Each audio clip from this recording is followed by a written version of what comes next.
right, Tay, how's it going? Good. Cool. And what's going on, man? Man, meeting you out here, man. That's what's up. Glad to see you over here. Yeah, man. Yeah, Back with the gang. yeah, definitely. Oh, We did some good numbers last time, man. We did almost 1 million total views. Mm-hmm. Man, that's what's up, man. Yeah. Yeah, we was lit last time. I was looking at that shit like, damn, we got one up. Yeah, it did good, man. Yeah. Well, we'll take it back again. I think Mm-hmm. there's some more stuff I think we could cover Mm-hmm. that's interesting from your past and everything. Yeah. Well, what was it like for you growing up in Chicago? Oh, dangerous as hell. Up, seeing a lot of shit you don't never really get to see. And a lot of, I got a lot of friends from a lot of other places. So I'm always like asking other people, how they shit was and what about a certain age what they was doing. And a lot of motherfuckers should be different. Some motherfuckers should be similar. But a lot of people they should be different. Like even when I talk to street dudes, they be like, man, like y'all street life start like young as hell. Like you feel me? Like I start like a lot of you got some overly street dudes in other states that just start young as hell. But like the average Chicago male, if he was actually in the street for real, probably started at 12. You feel me? Probably younger than that, depending on what he was born into. You feel me? Because some niggas they born into shit like that. And by the time you could really make your own decisions, they ass be in that shit. Shit like me, that shit was like 12 years old. You know what I'm saying? We was in the streets before that. We just wasn't calling it gang banging. You know what I'm saying? All the niggas that I was running with, we was hanging with each other before then, but it wasn't like we was like, yeah, we a gang, We really never classified it as that, but it was wild as hell, and it make you look at shit weird as hell, because when you get to a certain age, you like, damn, I've been in this shit 10 years. Like, I was like 18 years old. No, matter of fact, when I first came home from the joint, I was like 20. I'm like, man, I've been in this shit like 10 years. I'm only 20. That shit wild as hell that you see all the shit that you see. Homies getting whacked and shit right in front of you at 13, 14. You feel what I'm saying? You seeing all type of arrests happen and shit. You feel me? Raids and investigations, shit that you see on TV. You be thinking like I don't know, like motherfucker. I ain't never say the shit on TV I used to see. I thought it was a game. I just thought it was overly exaggerated. Till I got in the streets and you find out like that shit real. Yeah. Well, what was your family life like? Shit, I had a great family. I ain't gonna lie. I had a big ass gang banging family too on both sides. You know what I'm saying? But my home, you wouldn't really even know it because I was brought up. I was raised great. Had a great upcoming and shit. Like I seen a lot of shit as a kid too, from my daddy and mama. You feel me? But it was like it never like turned me into no vicious person or nothing. It was just growing up in the projects. You know what I'm saying? That's the type of shit that niggas our projects is gone. So you had to be like my age and older to even be really a project baby. You know what I'm saying? So like me, I would come from the project. So like I was seeing shit that I really didn't even know I was seeing at the time because I was like ignorant as hell to the fact because I was a kid. But then I grow up and I think about them same memories like, damn, I was really around this and that. But Yeah, that shit, yeah, you'd mentioned in an interview that your dad went to prison for 10 years when you were young. Yeah, he went to prison. It was somewhere around there. He went to prison and shit.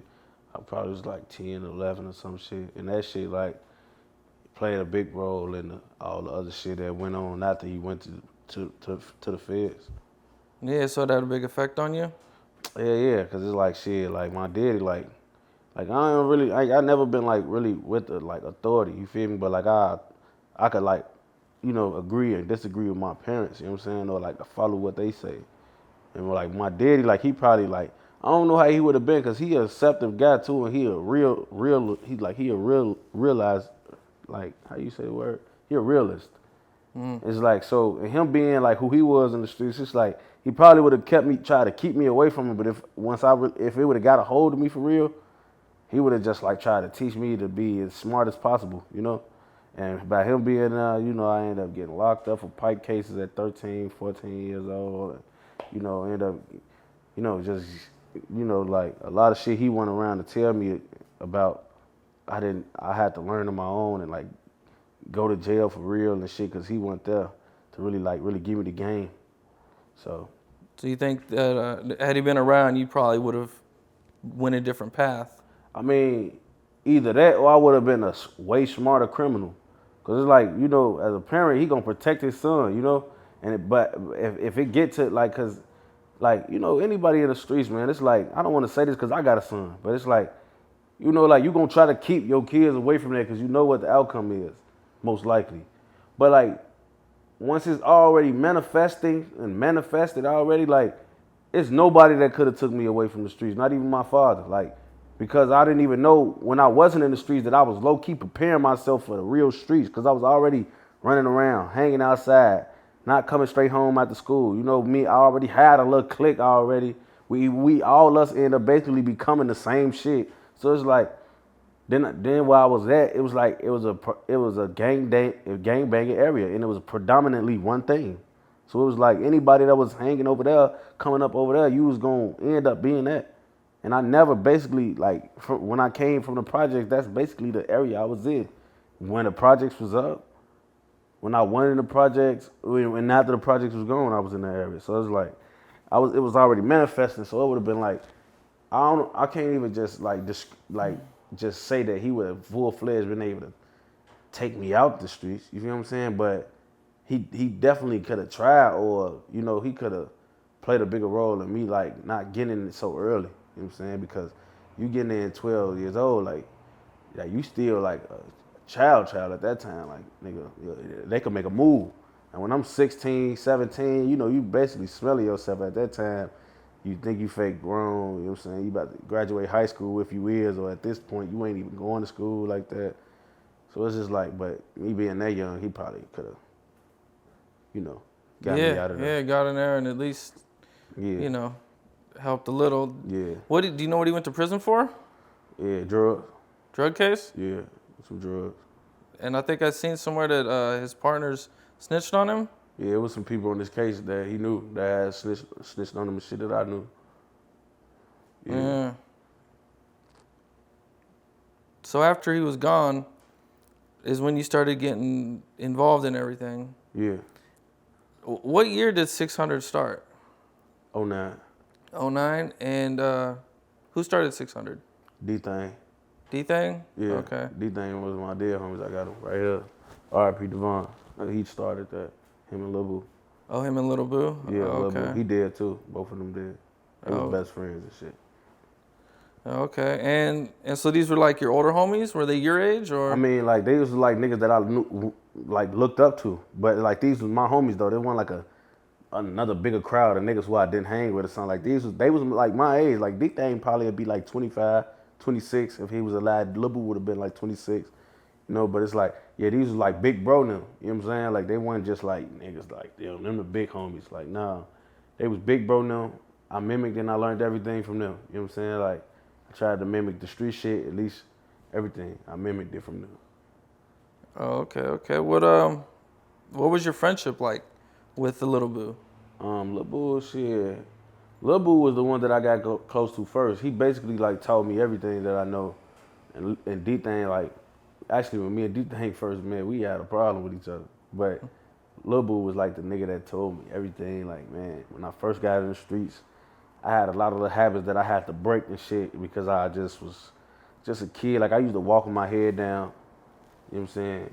I used to, like, do all type of this slow-ass walking and shit. Like, walking my head down. The slow walking was, like, one of the most biggest pet peeves he had because he's like, bro, it's war out here. You can't be walking with your head down and shit. And you walk slow as hell. If you walking on the street, like on a main street, bro, you need to be walking fast as hell. You don't even need to be walking on the main street. Hit gangways, hit cuts, jump gates. Find different ways to maneuver and get places, bro. You don't need to be out like that. You know what I'm saying? And I just had to learn that shit. And he just taught me everything. Like, he was just teaching me hella shit, bitches, anything. You know what I'm saying? And then with me and Lil Boo, we was just like the same type of motherfucker, low key, like temper. You feel what I'm saying? Wild as hell. So it's like me coming up under him. It was just like it was perfect for me because he basically turned me into a better street nigga, which is basically a better version of myself if you a street guy. Yeah. What are some other things that they would teach you back I then? mean, shit, they just taught you everything. Shit, like how to get them at, maneuver and shit through the streets, and when certain situations hit, how to react. You know what I'm saying? How to goddamn like shit straps, all that type of shit. How to do this shit. Niggas going teaching motherfuckers how to go on drills, all type of shit. Because I wasn't like a drug selling gangbanger. That was never my thing. Even though that was like my people's thing, that wasn't my thing.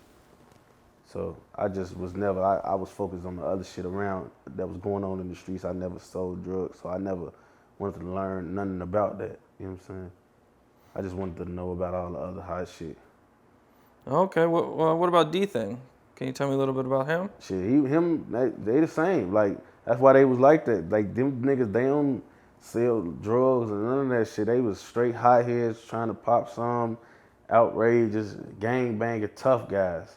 And they both probably weighed 130, 40 pounds wet all the way up, even until them getting older. Like, they was some little scrawny niggas for the most part, but they was tough. They was hard. You know what I'm saying? They was respected, feared, all that. You know what I'm saying? And me coming up, I used to like, yeah, bro, them turn, I gotta get like that. You know what I'm saying? That's what I admire, shit like that.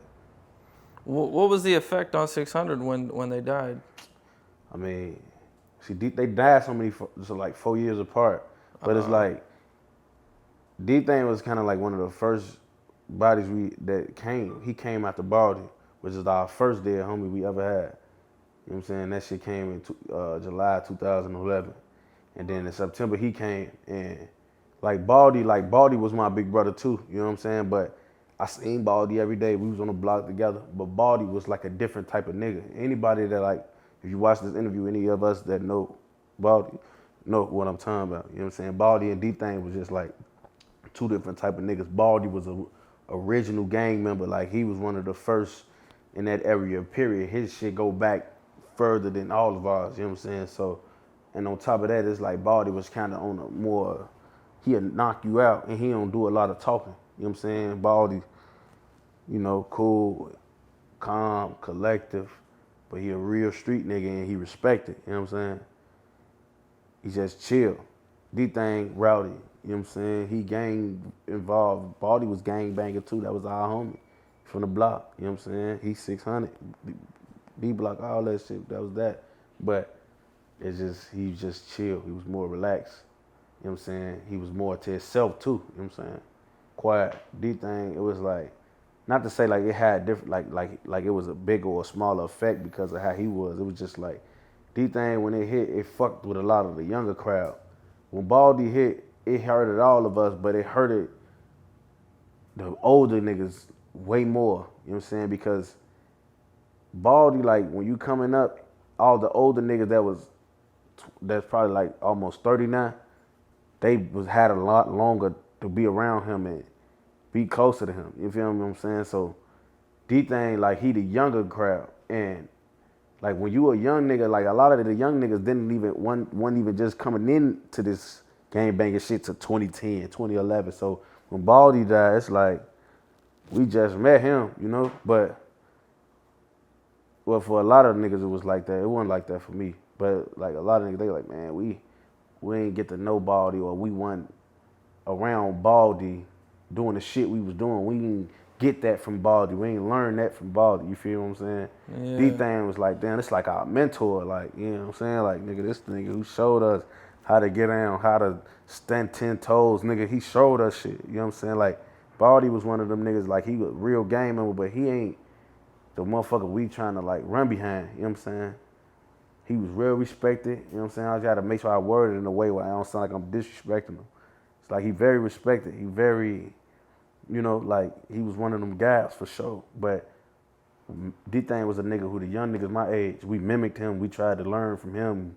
He showed us shit. He played the role in our life a lot. You know what I'm saying? Like, literally grabbed our hand type shit. So that's how it was. It was crazy that we didn't know how to take that shit. Like, D-Thing, the nigga that when shit happened, nigga, he first one over there. Now, something happened to him. Now we gotta go over there. You know what I'm saying? Like, we gotta really step our shit up.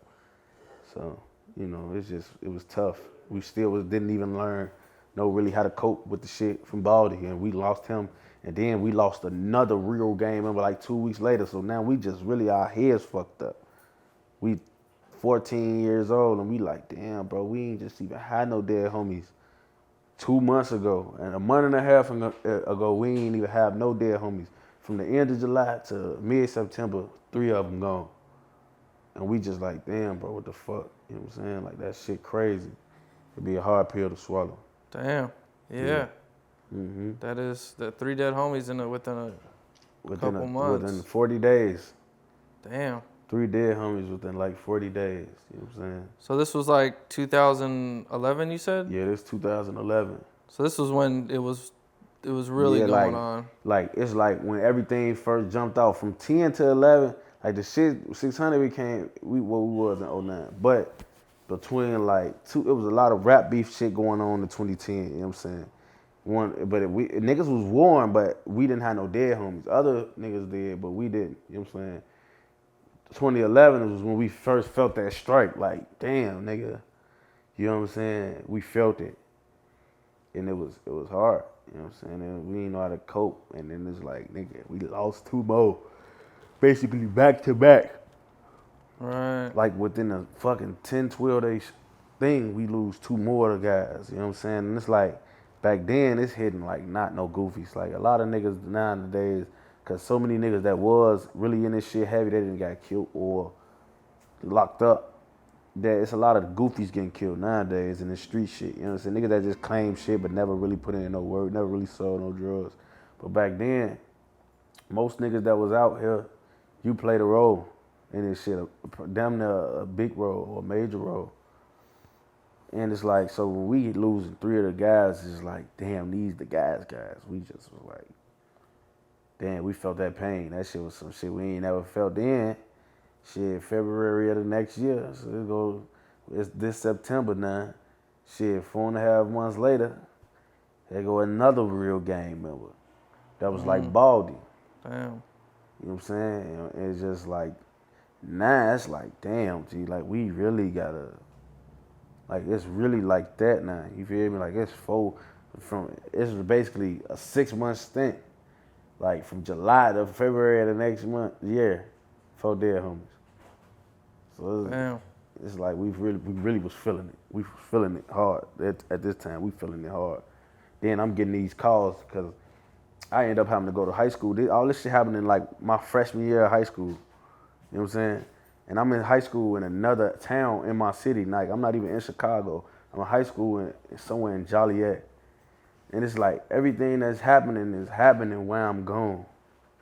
Like ain't nothing even, like I'm steady at school. I'm getting calls about this shit. You know what I'm saying? Like, and I'm in school. Like I don't even know how to cope with this shit. Like that shit was fucking me up. Like my freshman year of high school, I stayed in trouble. Like I couldn't, you know what I'm saying? And it just was like, and it's like I was sent there to stay out of shit like that. You know what I'm saying? But like I couldn't. Like I couldn't, bro. You know what I'm saying? And it was fucking me up in school, and I was so far away from the action. I was going home, getting into shit, you know what I'm saying? And then it just ultimately led me to drop out of high school completely. Yeah. What's the difference between 600 and Brick City? Shit just older and younger, you know what I'm saying? So Brick City would be like the older homies? Crowd, yeah. And then 600, we was the younger niggas, you know what I'm saying? 600 was basically made by the young, for the young, you know what I'm saying? That's why when we started having words, it was like, if we being honest, no nigga over 26 is 600 for real, you know what I'm saying? No nigga over 26 is 600 for real.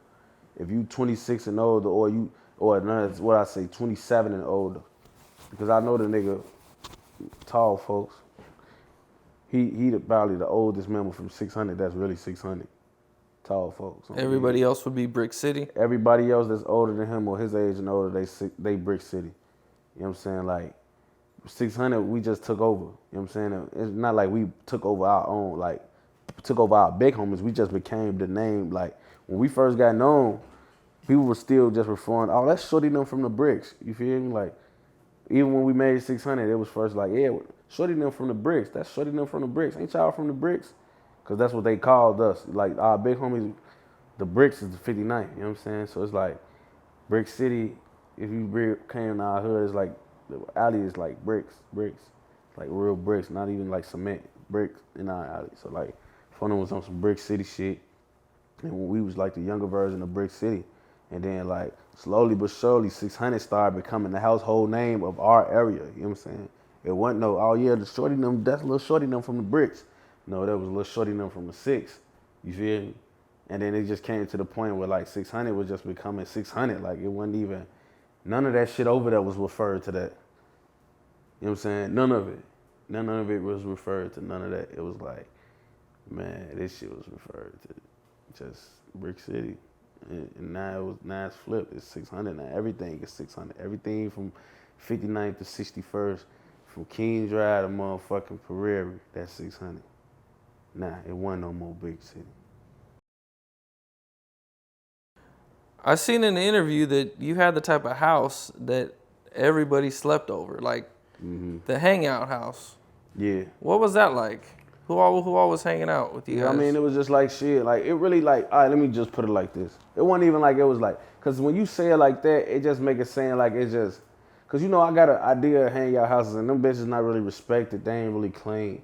They ain't really like got the home setting. Like, my crib was just a very, like my mother just was very understanding. And when my mama really figured out, like after I caught that first pipe case as a real young kid, when I get like, because before that I tried to like shield so much of what I was actually doing outside of her house from her. Like, and I know like now that I know my mama, like I thought I was outsmarting her back then, but she probably already knew the shit I was doing. You know what I'm saying? And she probably had an idea I'm coming in the crib high trying to act like I ain't high. She probably knew I was high. You know what I'm saying? She just not saying shit though, cause she already know like I'm out here. This is where I'm from. I've been over here forever. So if she try to intervene, it's gonna probably make me rebel. You know what I'm saying?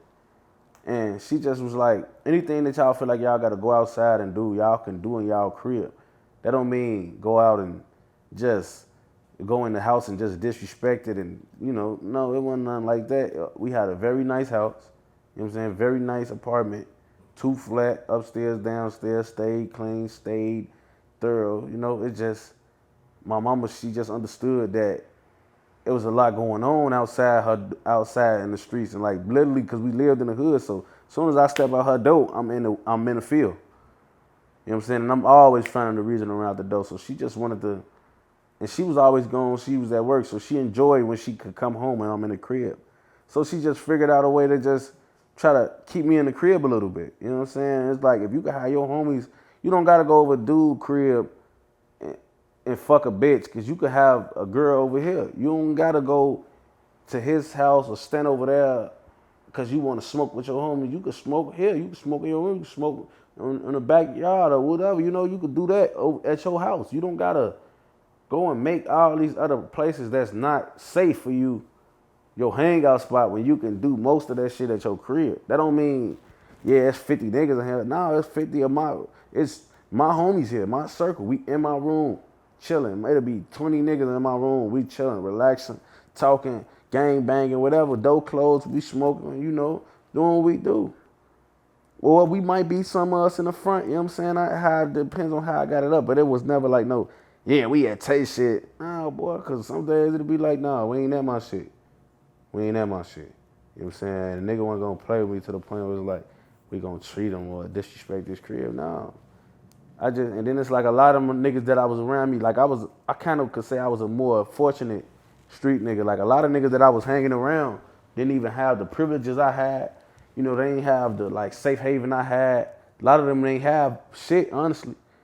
When I ain't have shit, I still had more than a lot of niggas I hung around. So I had a lot of more shit to give, huh? He go, bro, lay on the couch, bro, good. You don't got nowhere to go tonight. Go on, slide right here, spend the night. Or, you don't, bro, I go a couple pair, you know, American Eagle pants. And, you know, like, I done did that shit for countless amounts of my homies. And I had no problem doing that shit. You know what I'm saying? Like, I definitely would do that shit for any nigga that I really fucked with. And it's a lot of shit that I'll do for any nigga I fucked with. You know what I'm saying?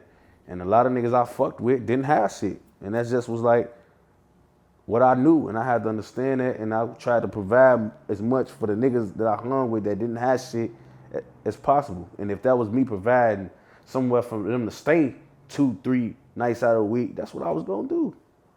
It was to the point where I wasn't even letting bitches sleep in my crib. We come, hoes sliding over, we fucking the hoes, and I'm putting them out. I can't lay up with a bitch, bro. I gotta sleep in the bed with two of the guys. And I don't know weird shit like, man, bro, we in this bitch, we thug, we all laid across the bed like this. We ain't even laying this way, we laying this way. I'm gonna lay right here, you lay right there, you lay right there. I got a little couch enough, folks could fall back on that couch too, you know what I'm saying? That's how I'm coming. That's why I was just like that. You know what I'm saying? I just sheltered my niggas. I made it as comfortable as I could for my people. That's just how I was taught. Cause I'm from the project, so that's what I knew. That's how you kind of raised in the project. Cause you always be basically, it's all family. Like anybody in the same project building, y'all gonna be wired up from the first floor to the 16th floor or whatever many project floors you got. Y'all basically, everybody gonna be family because these projects been up forever and everybody that's been in here most likely been in here forever. It's hardly new tenants in projects, bro. Motherfuckers in that bitch, everybody been that's in the and just we just been around each other forever. And that's why I left when my projects got knocked down. That's kind of something that stuck with me. Some project baby habits.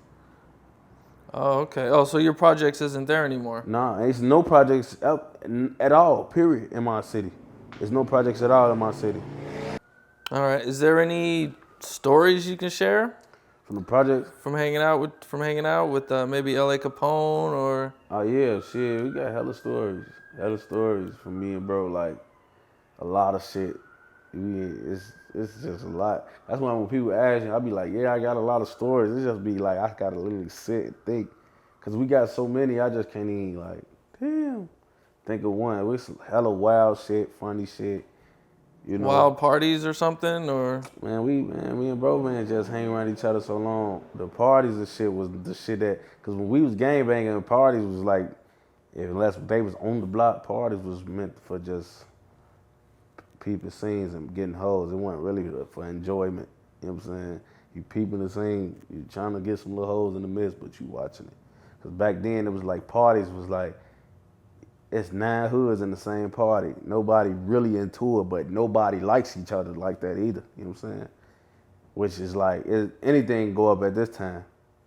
Cause it's like it's 9 hoods in here. None of us like each other, but none of us into it. Nobody knows really nobody. So that means nobody knows how nobody really coming, or scatter nobody, or respect nobody. So you step on the wrong nigga's shoe, it's about to go up. He don't know you kill people. You know what I'm saying? Because he don't know who the fuck you is, or none of that. So it's like at this point, nobody get no fuck about nobody. I'm scared of nobody. So we just in the parties. We got a lot of hood shit, memories, funny shit. Fights and shit me and him have going on with each other. We used to fight. Not fist fight, but just like settle our differences, smacking the shit out of each other and shit like that. I seen an interview, you had mentioned that a lot of your ops you used to be friends with when you were kids. Mm-hmm. How old were you when you met Scrap?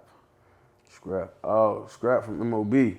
Man, I was young as hell, man. Me and Scrap was probably like, I was like, how old you is when you were in like 5th or 4th grade? Is that like 10? Shit, I probably was that young. Shit. Yeah, cause Scrap, then that's why I be saying this is what was preparing me for gang. Like, I was going to school. And matter of fact, this before then, that was before even that. But like me and Scrap, we just met because like I said, a lot of the odds before we was actually in tour with them. We just used to you know, well, how can I say, like we used to go to a lot of functions with them. Like we had this place called the Center. It was a Boys and Girls Club, and they was like going to, and like this was like my homie Mac. He was going to school with them. They was all going to Carter and shit, which was a school that as we got a little older, my school and his school was in tour with each other. Like we would do school fights and shit like that. Come to each other's schools before and after school, fighting, arguing and shit. But Mac was going to the op school. This one of our homies, but he going to their school. And it's like he was going there before the friction had started. So he was friends with a lot of them niggas too. He was bringing a lot of them niggas our way. You know what I'm saying? And you know, we young, we ain't having no beef with them, and we end up rocking with them. And Scrap was one of them niggas. We knew how to play basketball and shit, and we was goddamn it, just rocking with him. You know what I'm saying? He was a little tough guy too. He had some heart. You know what I'm saying? And he wasn't scared. You know what I'm saying? So it was like we was just like ooh, we gonna fuck with him. You feel me? And we never knew what was gonna grow older and end up becoming of us and Scrap and how that shit was gonna happen. So it's like these just my thoughts as a kid before all this shit. You know what I'm saying? I know I feel a whole different way about him now. Not as like how he is personally, but just like my look on him personally because who he ended up becoming later. But at this point in time, as kids, it's like one of my peoples. You know what I'm saying? It's one of my peoples. Yeah. How did that? Was it kind of weird now that when you guys end up your hoods are beefing and I don't know how your feelings are towards him, but your friends probably would like to get him. His friends would probably like to get you. But Yeah. you guys have been boys, Yeah. when you guys were close and shit. Yeah, and that's just really one of them times when you gotta really cause I look, it was this situation where it was with Mac. Mac, like I told you, he our homie from my way, but he was going to school with them. And it was like the tension was slowly but surely building. You feel me? It was slowly but surely building to the point where we like steady telling Mac, like, bro, it's finna get to a point where it's about to be us or them with you. You know what I'm saying? And Mac, he a original member from my end too, and it's my cousin. So it's like we all bearing, we trying to be as patient as we can with the situation because this Mac, you know what I'm saying?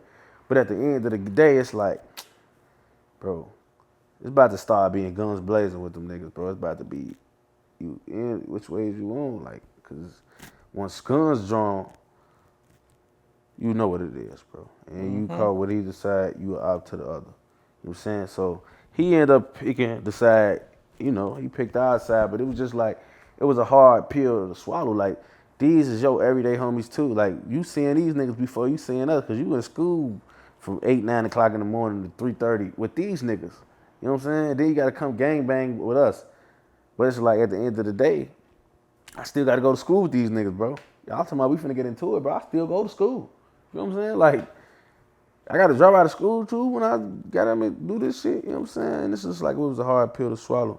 But it's like, with me, that's, once you learn that, you got to be like, man, you got to, I mean, some niggas be having like rules and shit with they self. They probably wouldn't tell it to the rest of they niggas. Like, say for instance, like, before he ended up doing what he doing, if a motherfucker like would have caught Scrap, nigga probably would have, depending on who it is, he probably would have given him a pass. Like, nigga, I knew you before this shit.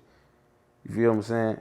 But nigga, it's on with your homies. You feel me? But Scrap ended up doing some shit that had 600 on his ass forever. You know what I'm saying? And it was just it was up after that, and he ended up getting whacked. You know what I'm saying? Eventually, the streets caught up with him because they had to it with a lot of people. You know what I'm saying? So he ended up becoming one of them victims of the streets. But it's like, before all that, it's like he was gonna be a victim to somebody, but it was just like the niggas probably that knew him before this shit probably would have been like, because the niggas in the streets do get passes because a lot of people that people went to it with, they knew. You know what I'm saying? Like most of the people that turn into ops they don't be just people you never knew. You know what I'm saying? Like that's kind of like, I don't really think no hood that I've been into it with, or my hood been into it with, we wasn't cool with them first. Like, that's just like anybody from any hood I can sit on the top of my head and think of. I don't think none of the niggas from over there we didn't know or hang with or go to school with before we got into it. Because in Chicago, the quarters is too close. Like, it's just like every block is like, we done that sharing blocks at this point. You know what I'm saying? Like, we literally is. Like, we both be on Indiana, but y'all be on 59th or 58th in Indiana. We be on 59th, 60th. And it's like we got like a threshold. Like, you feel me? Like, we gotta share the same block. Y'all don't cross this street, we don't cross that street. And from this side is ours and that side is y'all. So you guys all knew each other. Mm-hmm. Most people, you know, you Yeah. at least had some mutual friends here and there. Mm. There was no way none of this could have been prevented. What made it get out of control I the way it mean, did? really, honestly, what's so fucked up is when you young, a lot of niggas don't even know why they into it with a lot of niggas. When you get in this street, when you get in this street shit, like your older homies really don't never tell you. They just tell you what it is. They don't tell you why it is what it is. And niggas like me, cause I don't never like riding for shit without knowing what the fuck, why is this like this. I know, you know, what the fuck shit be, but at that point in time, you don't even give a fuck. You just be trying to be loyal to your niggas. Like, no, I don't give a fuck if y'all are to it about a bitch, nigga. This my side. If we on their ass, nigga, we on their ass, bro. You know what I'm saying? But once it's up, nothing can be really prevented. People always trying to step in pastors, older street niggas that think like that old shit they did before we was born gonna carry weight. A lot of niggas try to get into shit and try to stop it, but that shit 100% of the time doesn't work. Not even like 90. No. That shit never works. Like, cause once a nigga die, and it's like niggas, even if a nigga don't die, because this was once upon a time where nobody was dead. But it's like, bro, motherfucker popped dude, or man, a motherfucker blew at him. It's a lot of shit that niggas is gonna take personally, and they not willing to let go. So it's like once you do certain shit, it's no coming back from it. You know what I'm saying? And once there's no coming back from it, you end up like what's going on now. At this time, you're probably going, I think, high school. Mm-hmm. How old were you when you met Chief Keef? But I wasn't even going to high school. Shit, we was in like, we was young as hell. I ain't even gonna lie. I can't even remember how young we was when I met him because we was young as hell. You know what I'm saying? Like, but we just like seeing him. Like I been knowing him. Like this way before high school. This way before middle high. If that whatever grades them is middle high. That's like great, like 7th, 8th grade and shit. But Junior high? I met folks a long ass time ago, man. That shit, like, I'm 23. I probably knew him like I knew him over 10, 12 years. You know what I'm saying? That shit way a long ass time ago. I seen in an interview where you talked about you guys used to get in a lot of fights with GDs. I mean, yeah, it's Can just you like, share a story? it's just Some like, fights? it wasn't even like it was really fights. It's just like motherfuckers just trying to move these niggas around. Like, and it's like, how could I say this? Back in the day, we used to do a lot of muscle flexing. You know what I'm saying? Like it's a lot of shit. Niggas just want to see where your hands at. Like back in the day, we used to play fight a lot. Like not with each other, with GDs or niggas that we fucked with in school. Like niggas meet up in the bathroom. Ah, you a bitch. Ah, you know, just playing and shit. You know, and motherfuckers really just trying. You just want to see. Oh, okay. Lil Tay got them bitches. Or ooh, Keef, I see you. You fake got them bitches. You know. Cause motherfuckers, this fighting at this time, we still fighting ops and shit. So motherfuckers want to see who, you know. So it's like we just tweaking and shit, and then it started getting to the point where it was like we had a lot of niggas in our school that was GD, and shit was popping off. Niggas was having to start just getting flipped. We started having personal issues with GDs. You know what I'm saying? And it was like that was just us young at this time, being like young and like really standing on what we was on, because we was getting into it with the GD. Like the ours was getting it on. You know what I'm saying? And, you know, we was trying to start a no GD policy in our area. You know what I'm saying? Because you know, like we fuck with niggas that's GD now. You know what I'm saying? Like we got a lot of love and respect for GDs now. We older, wiser. But at this time, it was like we was just trying to create that motherfucking no fly zone. You know what I'm saying? Man, we was just meeting up. For them be outside of school, play fight, you know, because even if we play fight, you still gonna get hit. Motherfucker getting hit all in they shit. Doom, doom, doom. But sooner or later, shit get a little real. You know what I'm saying? And we just used to be in the bathroom, fighting the GDs. Motherfucker leave Miss Ross Bush class, because he was a grade older than me. He was a grade above me. But still, like, I'm still running around. I'm on the same shit, you know what I'm saying? And we got him at just catching niggas in the hallways. I'm in class. I hear them. They still in the hallway. They still in the bathroom getting it on. I catch him and Aaron outside. They out. Him and Aaron, one of these GD niggas, they outside throwing punches to each other to the chest, just standing right there, seeing who could take punches and shit. Oh man, what the fuck? Photo out here tweaking. Oh man, photo out here punching the shit out of each other. It's cold as hell. You ashy as hell. Motherfuckers out here punching on each other. See, I ain't got that type of strength.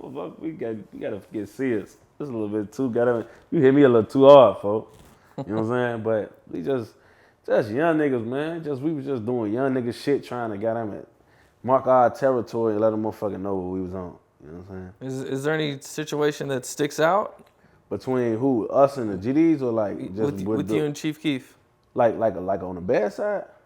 Or No, just like, on the good side. Nah, bro, like, I ain't gonna lie, bro. I got the, like, and I make sure I say this shit because I don't think a lot of niggas from my way do it enough.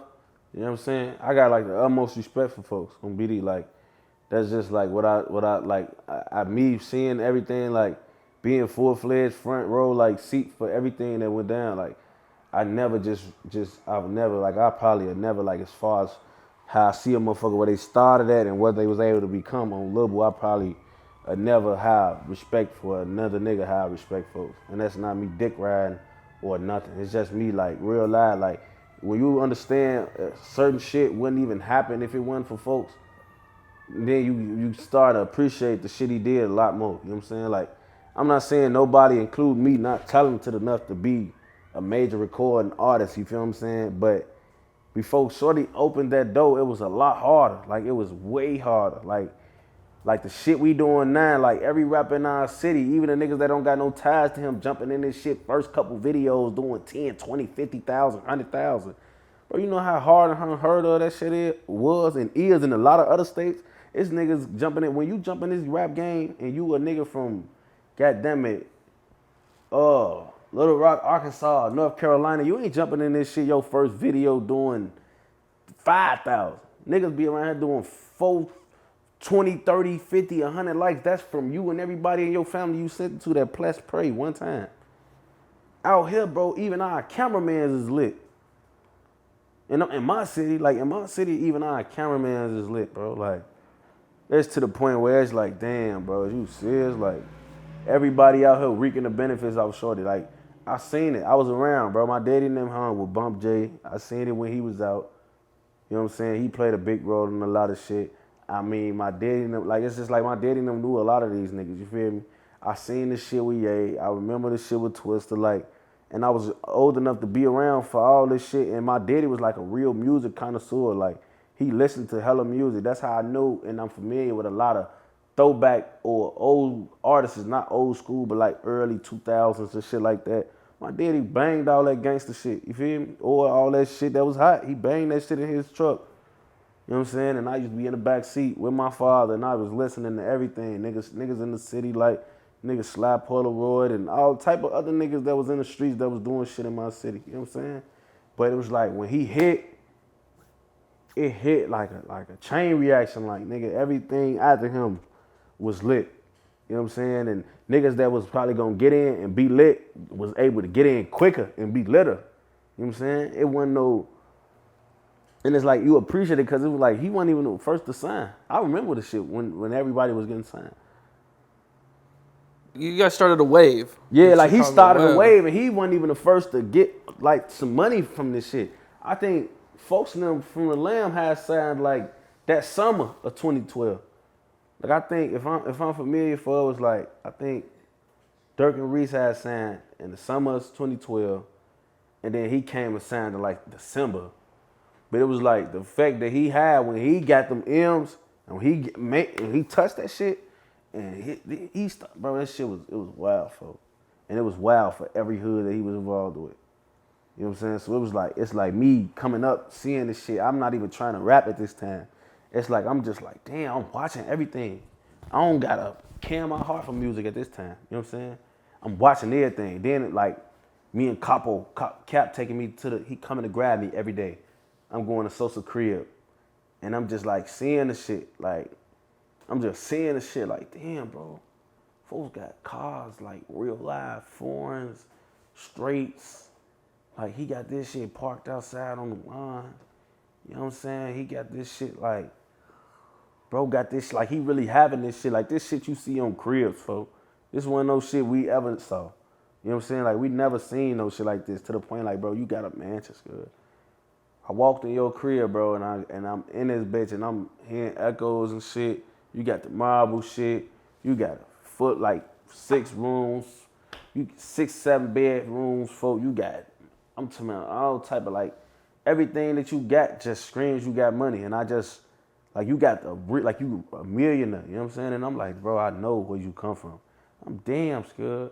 And that's why I tell niggas all the time, bro. When you see a nigga like doing shit, especially if he doing shit in a career or in a way that you want to follow or a path you want to follow, bro, you got to respect that shit, bro, and get inspired. You don't resent it. You know what I'm saying? Because a lot of niggas that was around us when he was doing the shit, they wasn't getting inspired. You know what I'm saying? Like, it was hitting them like, yeah, I want the shit he got, but I don't want it. Like, because people think Sosa just blew up overnight. Nobody really paid attention to how long he was rapping and making cover art and all that shit way before the fruits of his label started actually showing up. You know what I'm saying? And me knowing, I was back listening to all the shit back when it was Bang Bang Flintstone Gang and all that shit. You know what I'm saying? Niggas don't know that shit, bro. You know what I'm saying? I know that shit, though. You know what I'm saying? And I know how much work he put in for this shit. So it's like when I seen it actually manifesting, I'm like, damn. Folks on BD, folks did his thing, folks. And that shit was wild as hell. I'm like, damn, I can't never really like, I seen niggas around.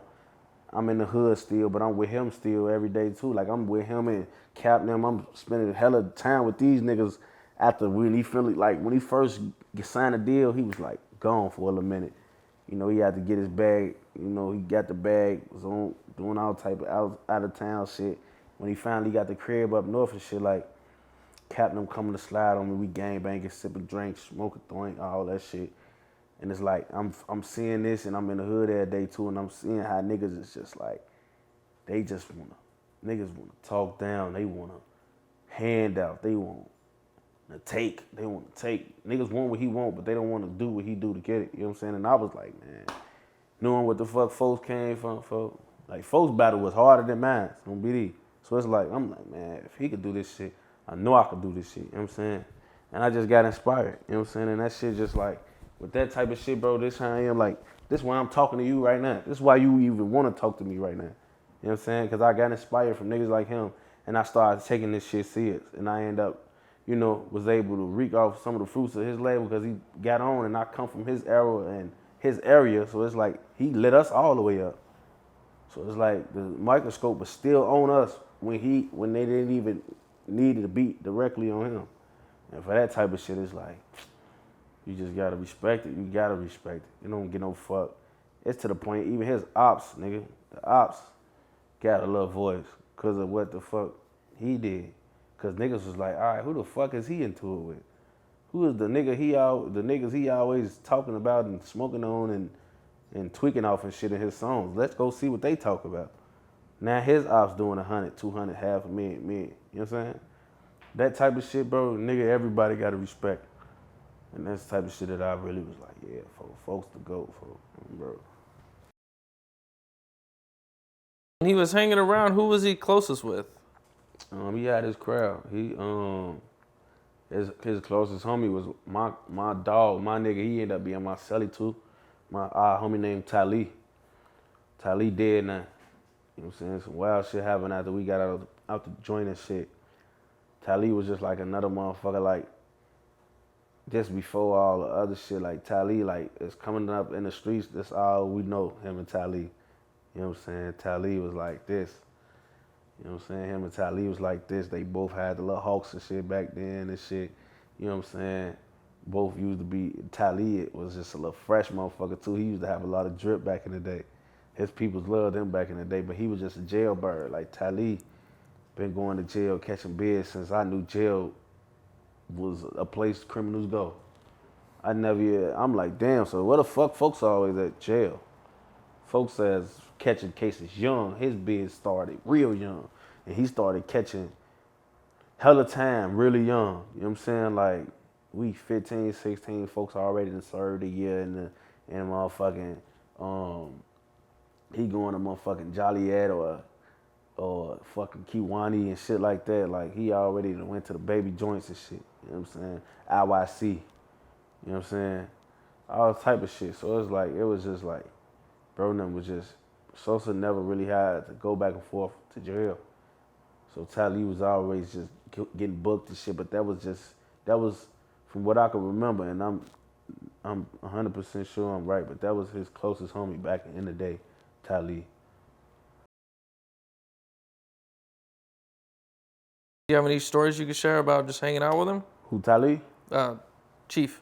Shit, I got hella stories, you feel me? But it's when, like, I can't even say it's like hella stories with me and him just personally. It's just hella stories about the gang. Like, Sosa was a gang man. He wasn't never really just him and nobody. Like, we gang banged back then. Like, it was 20 of us, especially when folks was on the band.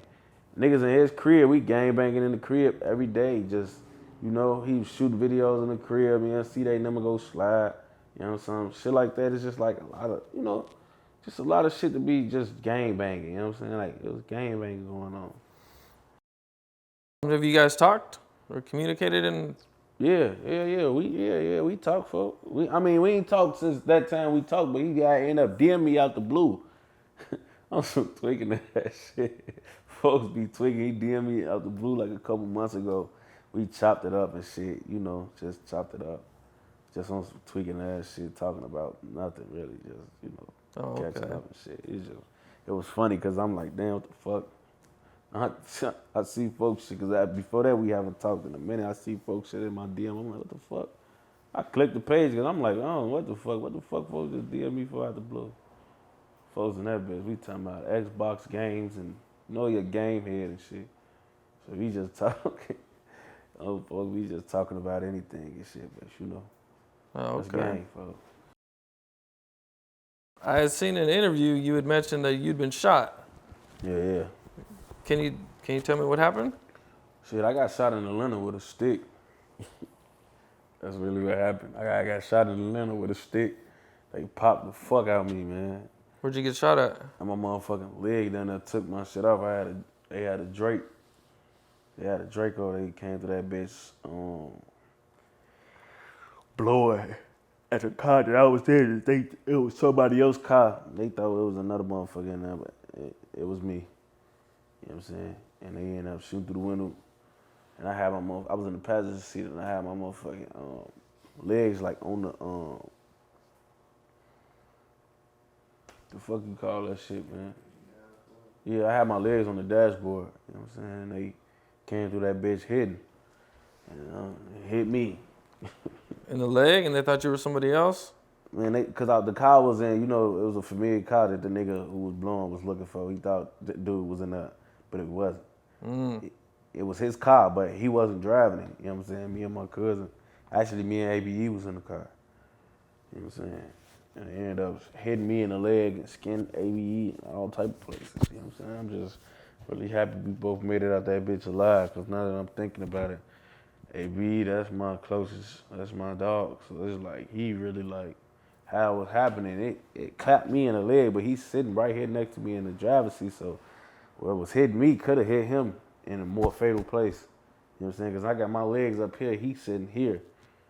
So the shit that's coming through the window is like coming through like this, like starting and coming through. So like the fact that we both made it out like unharmed, you know, them 7.62 shells, them bitches, you know what I'm saying? Like, man, you should have seen my leg when it first happened. It was fucked up. But man, that's a whole different type of drama. Yeah. That even hearing those go off is something. You don't want to hear no Draco go off, and you the nigga that they hitting that. You don't want to be in that. That's like a Reese. In the Yeah, throat, right? Yeah. And it's just like, you know, like... I don't even know how the hell he survived that shit. I mean, that's what I'm saying. Man. Like, man, niggas survived that Draco shell and live to tell you, like, bro, that shit, like, even before it hit you, it's like the fact when you know, because niggas have been shot at all our life. We know what it sound like when the handgun going off. A Drake sound like some whole other shit, man. Like, you be scared. Like, what the fuck? Like, when a nigga blowing, if you been in this shit long enough, you ain't, I mean, not unless you getting chased and you locking and it's just you and him, you the target. I mean, you just hearing it and you like, damn, what the fuck he blowing? Or a motherfucker blowing back, you know? But if you know like a nigga caught you by surprise and he blowing a stick, he blowing a Drake, like, you know what's coming out of that bitch, like, nah, bro. Yeah. You don't want to be caught up in nothing like that. You don't. What was your recovery process like? My recovery process was just, that shit was actually a long ass time too, bro. Cause I ended up getting shot in January, and then I went to jail in March, and I was stuck in jail. But when I was whole time I was in jail, it was like it was still recovering, leaking, pussing, and all type of shit while I was in jail. You know what I'm saying? And that shit was bad. Like I ain't like that shit, bro. Okay, so L.A. Capone, that was your best friend, right? Growing Yeah. up. Who all hung out with you guys? Shit, we had a lot of, familiar faces that you probably be like, damn, y'all was shit. It was a point in time where we was hanging. Everybody that was fake famous was hanging with each other.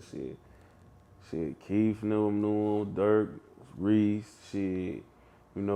S. Dot. All the little famous lit rappers at the time. Of course, you got the ones from our hood that was lit. You know what I'm saying? Top them. You know what I'm saying? Everybody that was like literally somebody in the city at that time that was on our end and one no op was hanging with us. You know what I'm saying? Like everybody was familiar with us. We was tied in with everybody. You know what I'm saying? Like we had a lot of gang shit going on. Everybody was fucking with us. How old were you when you guys met? Me in LA, Yeah. shit. This is before high school. I don't really be knowing the age. I just was living as a kid. I really don't even be knowing the age. I just be knowing we be young as hell. I probably could like tell you the year we met. Like me and him probably met like '09. Okay. Is there any situations like, did you guys ever like get in a fight with like some ops or something? Yeah, man. Is LA there? stayed fighting the ops, bro. That was one of the reasons I dropped out too, cause I was going to school out there, man, and like that was my best friend, bro. And it was like a lot of shit was going on, like, and I wasn't cool. Like LA was like a little scrawny nigga, bro, but he had the heart of a lion, and he ended up going to high school, and by the time he got to the high school where a lot of the guys used to go to, a lot of the guys dropped out, stopped going, and got kicked out, and a lot of ops came in. And he was not finna, he was content on going to school, you know what I'm saying? And the ops weren't finna make him not go to school. So he'd go to school and get jumped once or twice a week, or be in a fight, a real bad fight, every week. And it's just like, I'm steady hearing this shit, I'm coming home from out there, folks says ass black, you feel me? Like, but he's still out here and he's still going to school, and it's just like, it got tiring, like, bro. I never really was able to like, bro, I remember because he rode the bus a lot too. When we all agreed to stop riding the bus, he was still riding. And it was like, at that point, I'm like, bro, what the fuck? Like, come on, Scud, stop doing this shit. You feel me? We can't be moving like this and that. And it was a lot. Like, he was getting into a lot of op fights. We never got in one together because he got into a lot of op fights because he basically was putting himself out there when he really should have stopped a long time ago. He was just like, he was like not going. They wasn't gonna run him off for nothing that he did routinely. If he going to school, y'all wasn't finna stop him from going to school. He gonna fight with y'all ass forever. And if y'all with the guy gonna catch him on the bus, y'all gonna have to catch him. And one time he was on his way to the block coming from 71st. He was getting off on 63rd and King Drive for them to catch him on La Savion, I think, caught him on that, tried to do something to him. He bust him, got off the bus. He come to the block, walking through the back of the alley. Shirt ripped off, all type of shit. They tried to get on him, but they couldn't chase him because he ran to our side. So y'all gonna chase him all the way over here. It's gonna be ugly once y'all stuck. You know what I'm saying? So just a lot, man. You know what I'm saying? He used to get into a lot of out fights without nobody. Yeah, I can't really say I can recall one time where he had to fight it out with any of the guys. Like, we was never really around. Like, we wasn't really going to school with him like that. And the ones who was, I can't really say that they weren't from our block, but they was niggas that fucked with him in school, but they wasn't riding with him when that shit was going on. You know what I'm saying? And, you know what I'm saying? He's just a lot that I wouldn't do. Like, I wouldn't ride the bus. Well, I wasn't going to Dunbar, so, it kind of took me out of this shit. Yeah. Okay. What were you shocked when you heard that he had been shot again?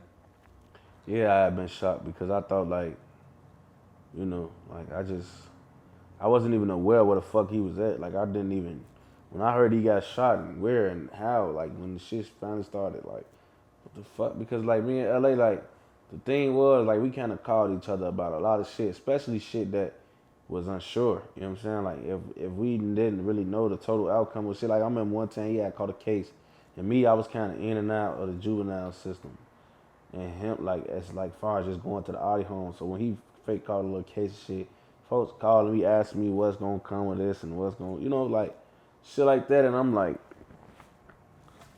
just telling bro shit like, so if he like unsure, like he went there without a pipe, without knowing what was really like up to the place and people over there. And if he would have called me, I would have told him, like, nah, let's not do it like that. Or let's not go without this. Or, let's just like let's be smarter. You know what I'm saying? And when I found it out, it was like I was shocked because I'm like, what the fuck was he even over there doing? What was going on? You know what I'm saying? And it was just a whole bad. What happened after when you got the call about it? I mean, when I got the call, he was still alive at this point. He wasn't pronounced dead. So when I got the call, I didn't even have a ride. So I tweeted Dirk, and I tried to like get the news. Like I thought he was gonna be able to come grab me. You know what I'm saying? He couldn't. I ended up getting in the car, getting traffic, and I went to go grab him. And I picked him up, and we went down there and shit. And basically, long story short, the doctors came out with the news, and they told me, and then it just got ugly from right there. Like that shit was wild as hell. From that point on. Yeah, Dirk was it. Dirk was there at the hospital with you guys. Yeah, it was me, Dirk, Twin, his mama, Gotti, a couple other motherfuckers and shit. His sisters, grandma, all us there. And then they came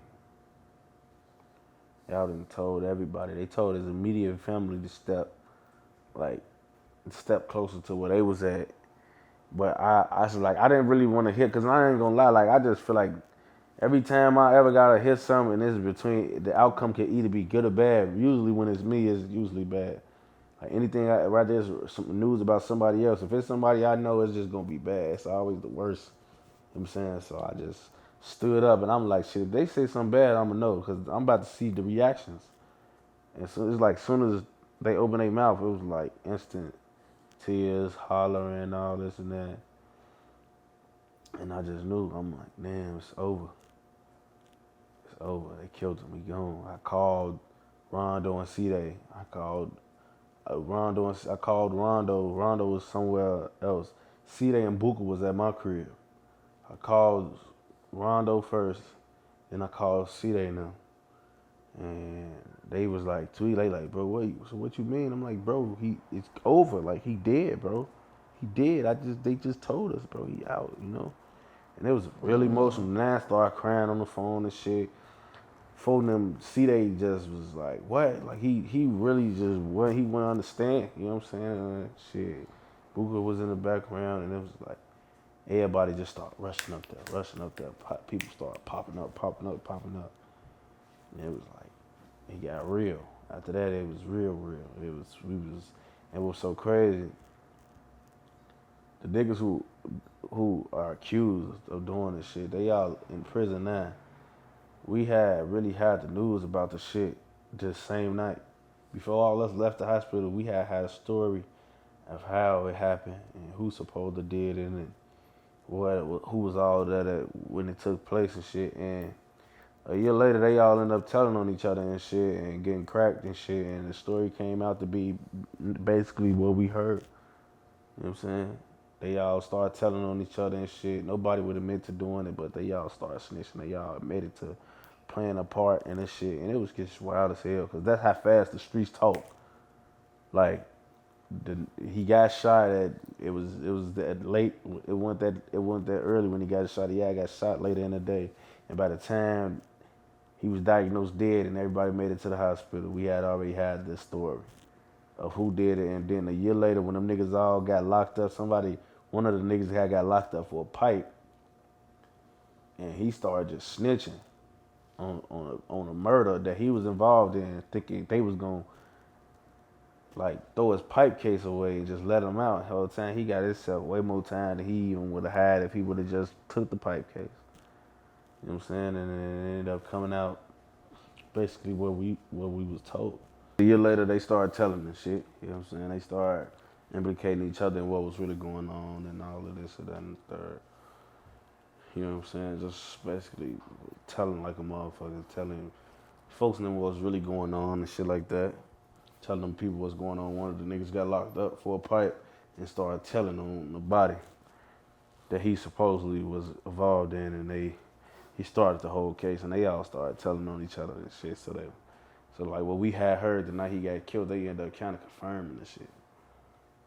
Some wild shit. Okay, what changed after L.A. Capone was killed? Shit, a lot of shit. You know, he was basically the glue we didn't know. You know what I'm saying? Like, LA was probably like the last wholesome thing in the hood that like niggas cared about and had to like everybody loved and didn't envy. You know what I'm saying? Not because of even just the person. It was because like LA was just one of them people like anybody that couldn't beat him, you just had to join him. You know what I'm saying? And he was slowly but surely becoming like an unstoppable force, and it was gonna be very unpopular for you to hate. You know what I'm saying?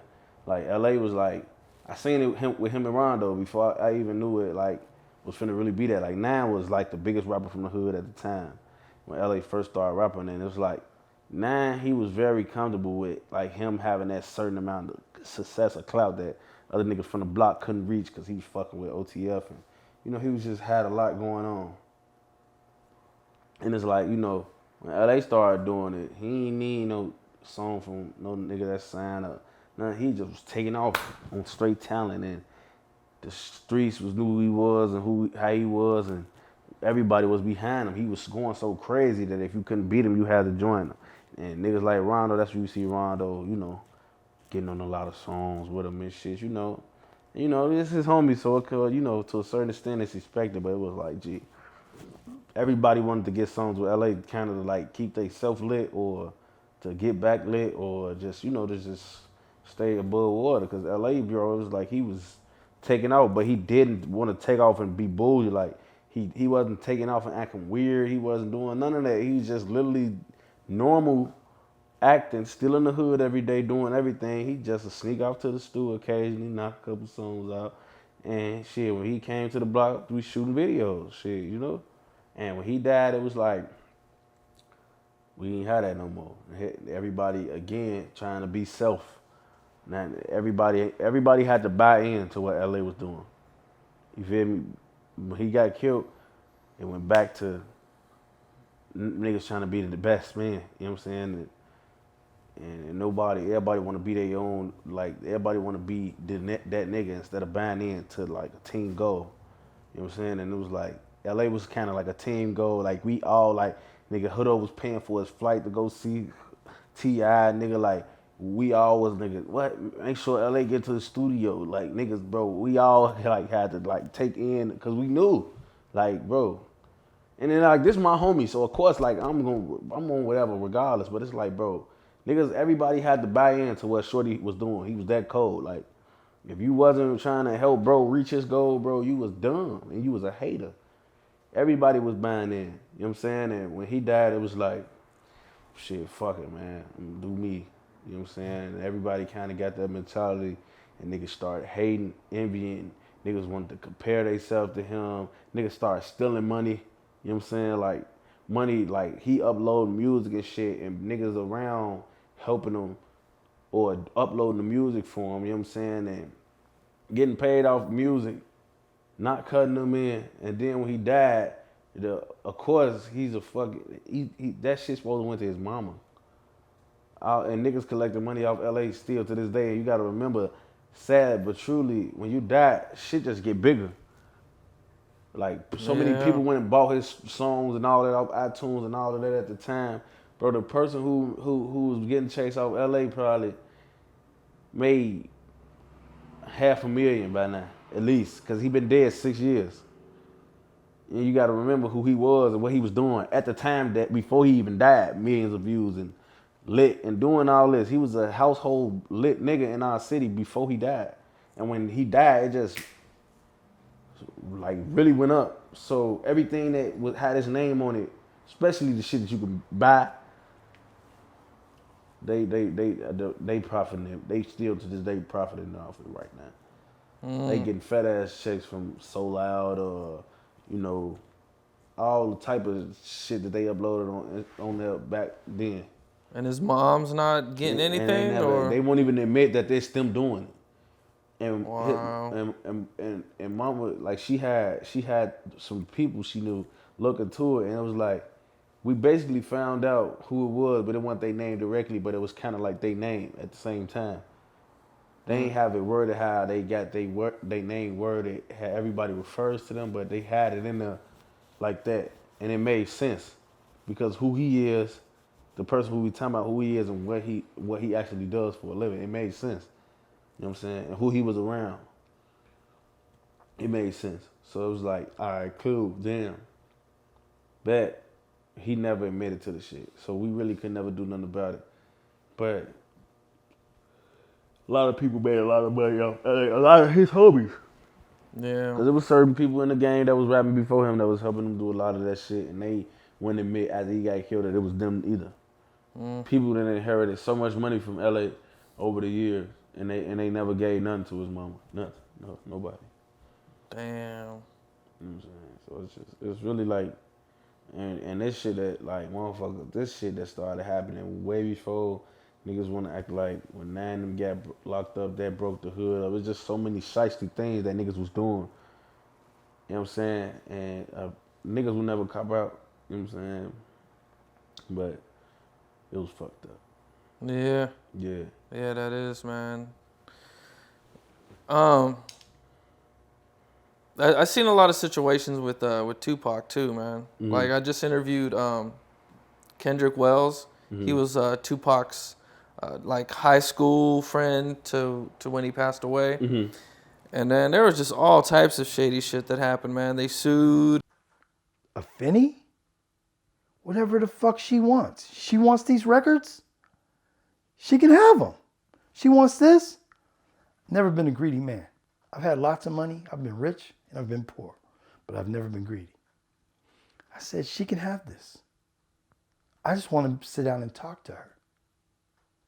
They say, yeah. What I don't know is the people behind her, certain people that perhaps washed laundry, filled her head up with other shit.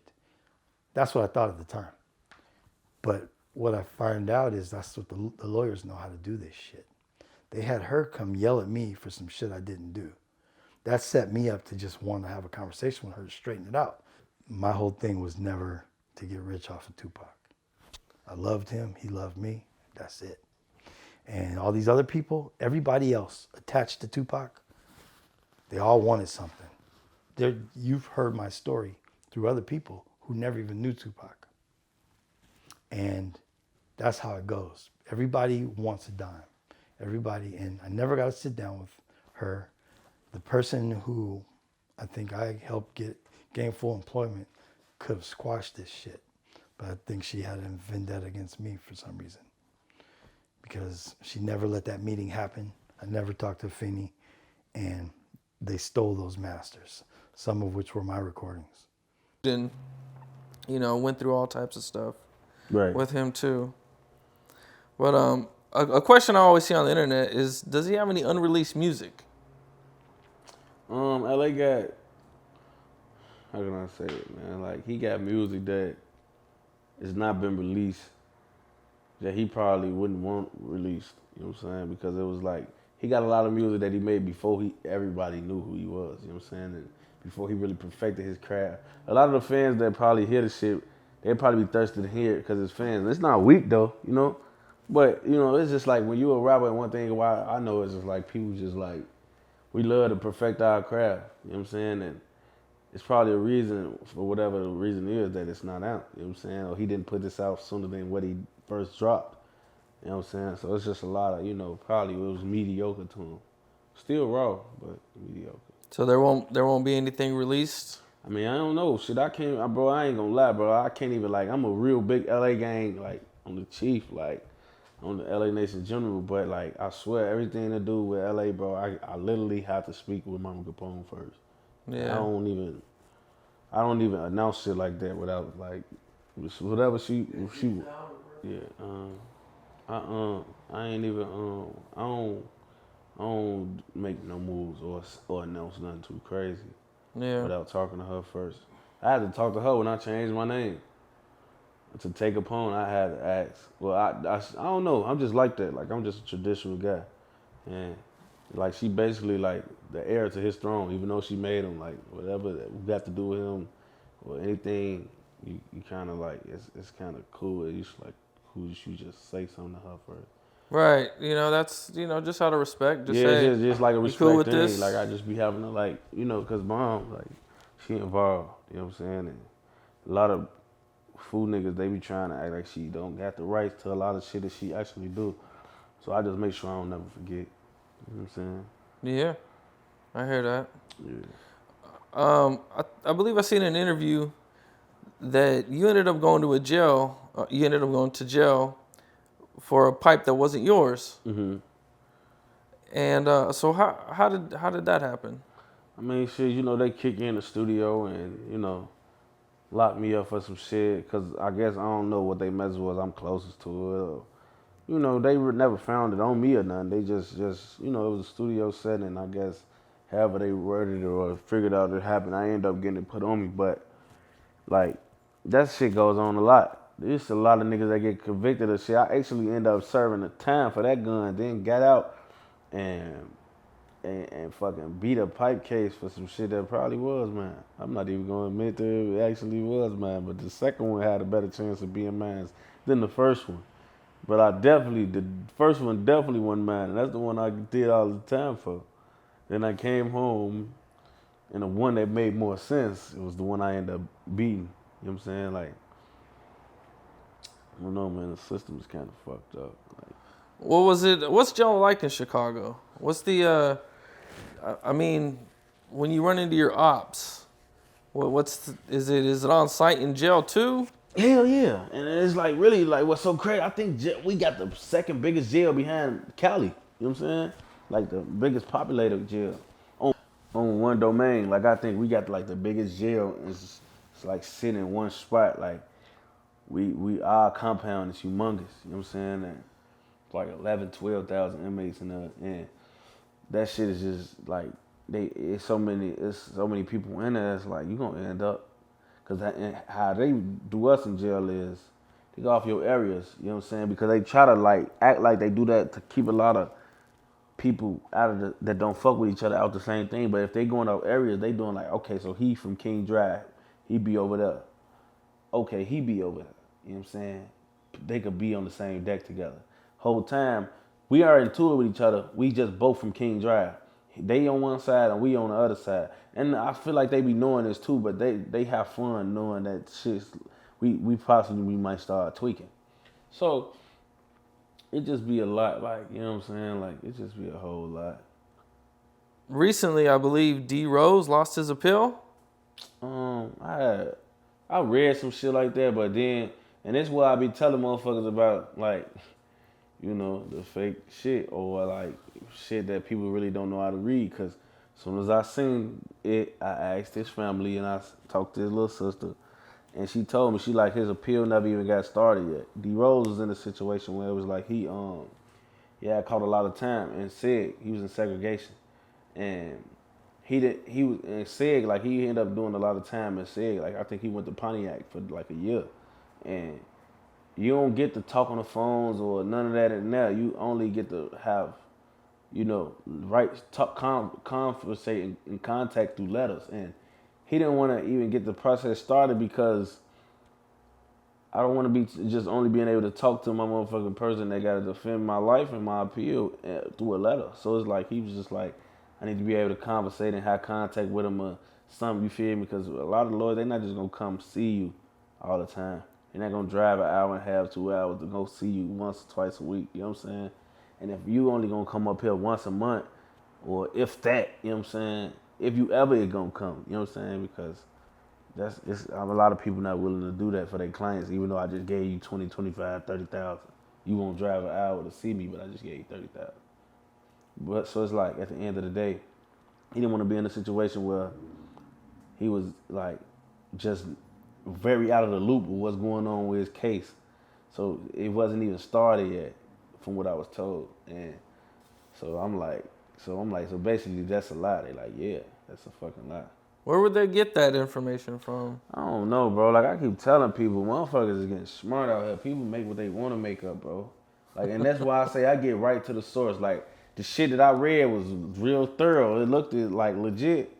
You even had legit, bloggers and sites posting it. But from what I was told from his people, his family, his immediate family, it's not true.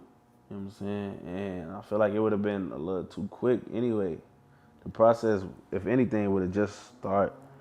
It wasn't, from what I was told, it wasn't true. Do they have a timeline of when they think it's gonna start, or? I mean, from I really don't know how appeal is, but like from what I was told, it's like appeal is basically like it gotta be like approved or denied, then it start. You know what I'm saying? Like if it's denied, it's just denied. When they review it and look at the evidence, you don't got enough grounds for appeal, it's denied. If you do, it's approved. Once you get approved, motherfuckers, the ball start rolling. So his approved never even got approved or denied.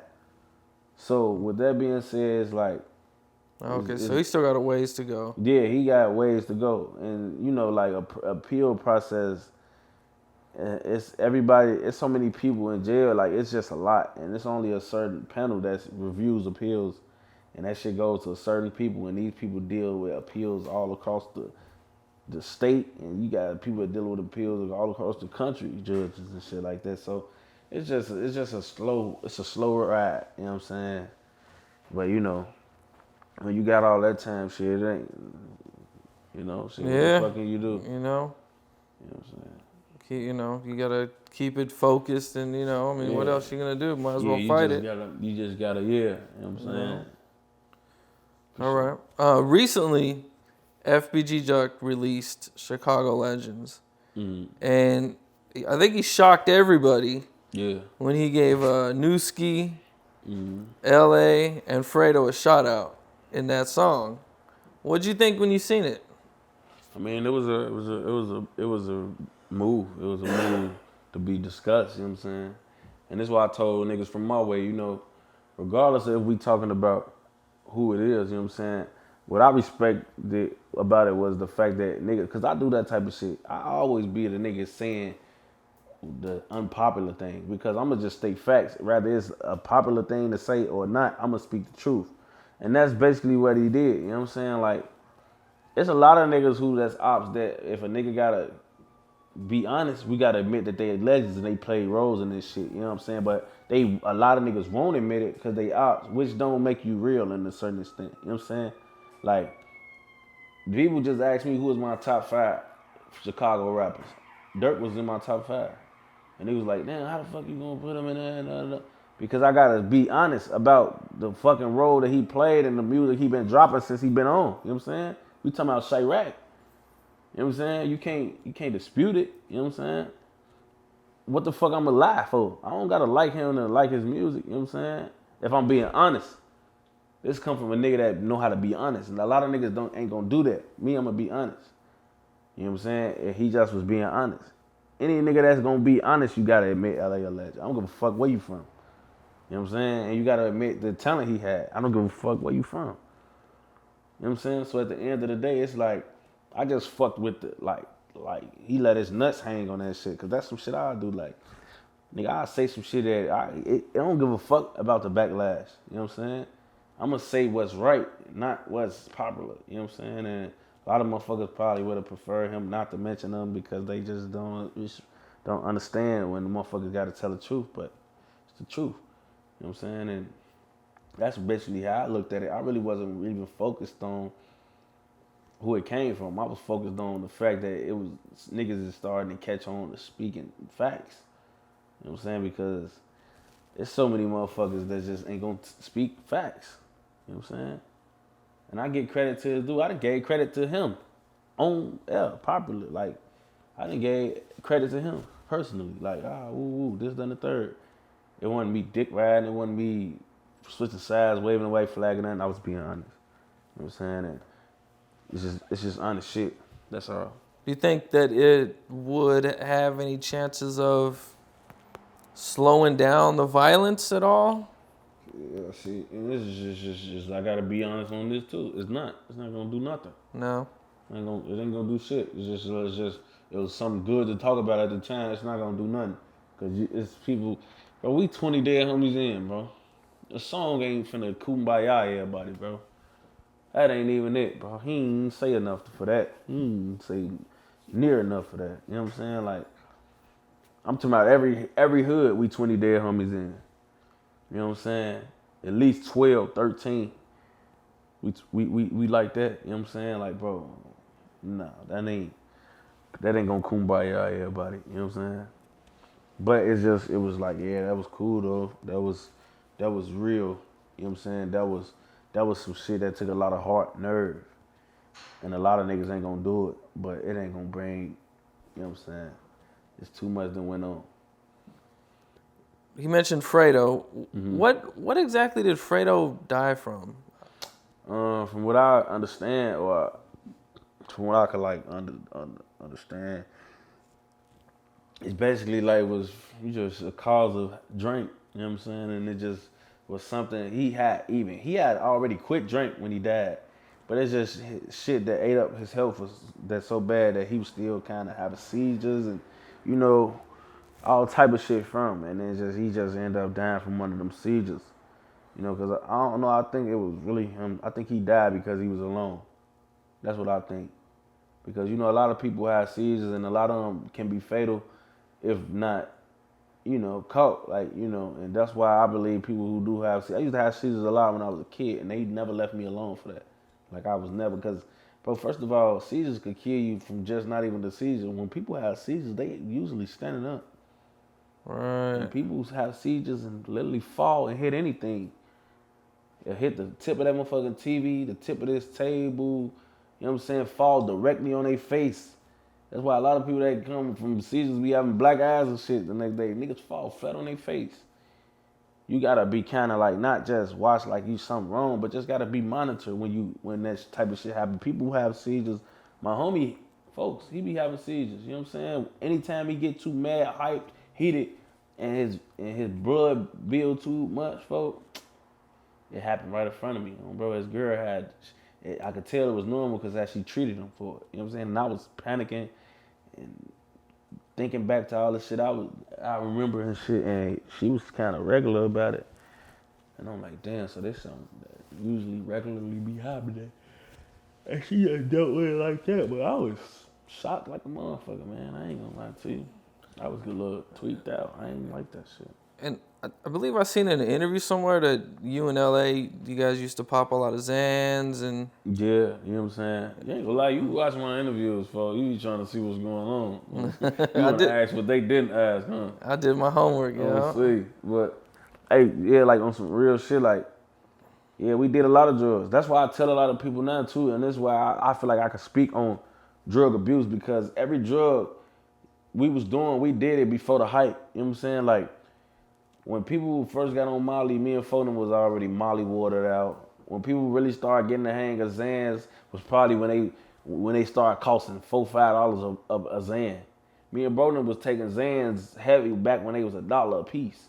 You know what I'm saying? And overly abusing them. And when they went up, we was still abusing them. When we used to I used to get fired for the dub, party packs every day. Me and Nine them was fried off Xans all way before 6002 came out. You know what I'm saying? And we was just fried. X was something we was doing. X just kind of got worse. Like, it got better on the worst side. You know what I'm saying? Like, you used to have them $5 joints back in the day. You had to take a couple of those to get fried. Now they got these motherfucking $25 and $50 joints that, man. In our city, you take a corner of them bitches, you be up for 4 days. You know what I'm saying? It's wild, crazy ass shit on, bro. So it's like, you gotta know, G, what the fuck not to really get involved with. Yeah. Well, we recently Juice WRLD just passed away from, I believe, overdose from Percocets. Yeah. He was like, from what it sounds like, he was trying to hide it from the police, or the police was raiding his plane. Mm-hmm. What'd you think about that? I just think that shit was just very unfortunate. You know what I'm saying? Yeah. I really don't even want to, I don't want to say the wrong shit because it's like, that shit be sensitive and shit. It's just what I could say is like it's like I ain't gonna say the wrong shit. It's just like I understand what he was doing. You know what I'm saying? And when you shit hitting you quick like that, bro, you on the jet, you seeing the feds hit that motherfucker, and you like, damn, what the fuck going on? You know? And the motherfucker just follow their first man at that point. And sometimes a lot of irrational shit makes sense sometimes. You know what I'm saying? And he probably was at the point he had been doing drugs. He probably ain't think them bitches was gonna do what they did to him. He probably ain't think like the shit that he did was gonna make him tweak, and motherfucker be taking so many drugs, man. Like we don't ever be thinking that shit can happen to us. You know what I'm saying? Like I be doing that shit with X. I do talk so many exes. I had to talk with Polo. He kind of like tried to told me the game on how to pop 6, 7 X pills in a day. You know what I'm saying? Damn. And I had to just recently just like say I quit X. You know what I'm saying? Because there's just a lot of shit, health reasons why it's like it's not, that shit ain't really cool. And it's like the more and more I just see shit happen to people off Xans or off any drug that people overly abuse, it just really made me just, cause that's like a lot of wasted talent that died with him. You know what I'm saying? And Juice was just so lit, rich, and there's just so many people he affected financially, emotionally, physically, mentally, So he left a big stain on everybody, you know what I'm saying? And his life affected everybody, and his death affected even more people, you know what I'm saying? So it's like, that shit is just so fucked up when you really think about it. And he just made 21 a week prior to him dying. You know what I'm saying? Not even a week, you know what I'm saying? It's just like, damn, bro. Like, and I try to maneuver shit. I be trying to think about karma and God and this and that and what's people purpose. Like, and I try to think that's the reason why a lot of shit won't happen to people like me or him.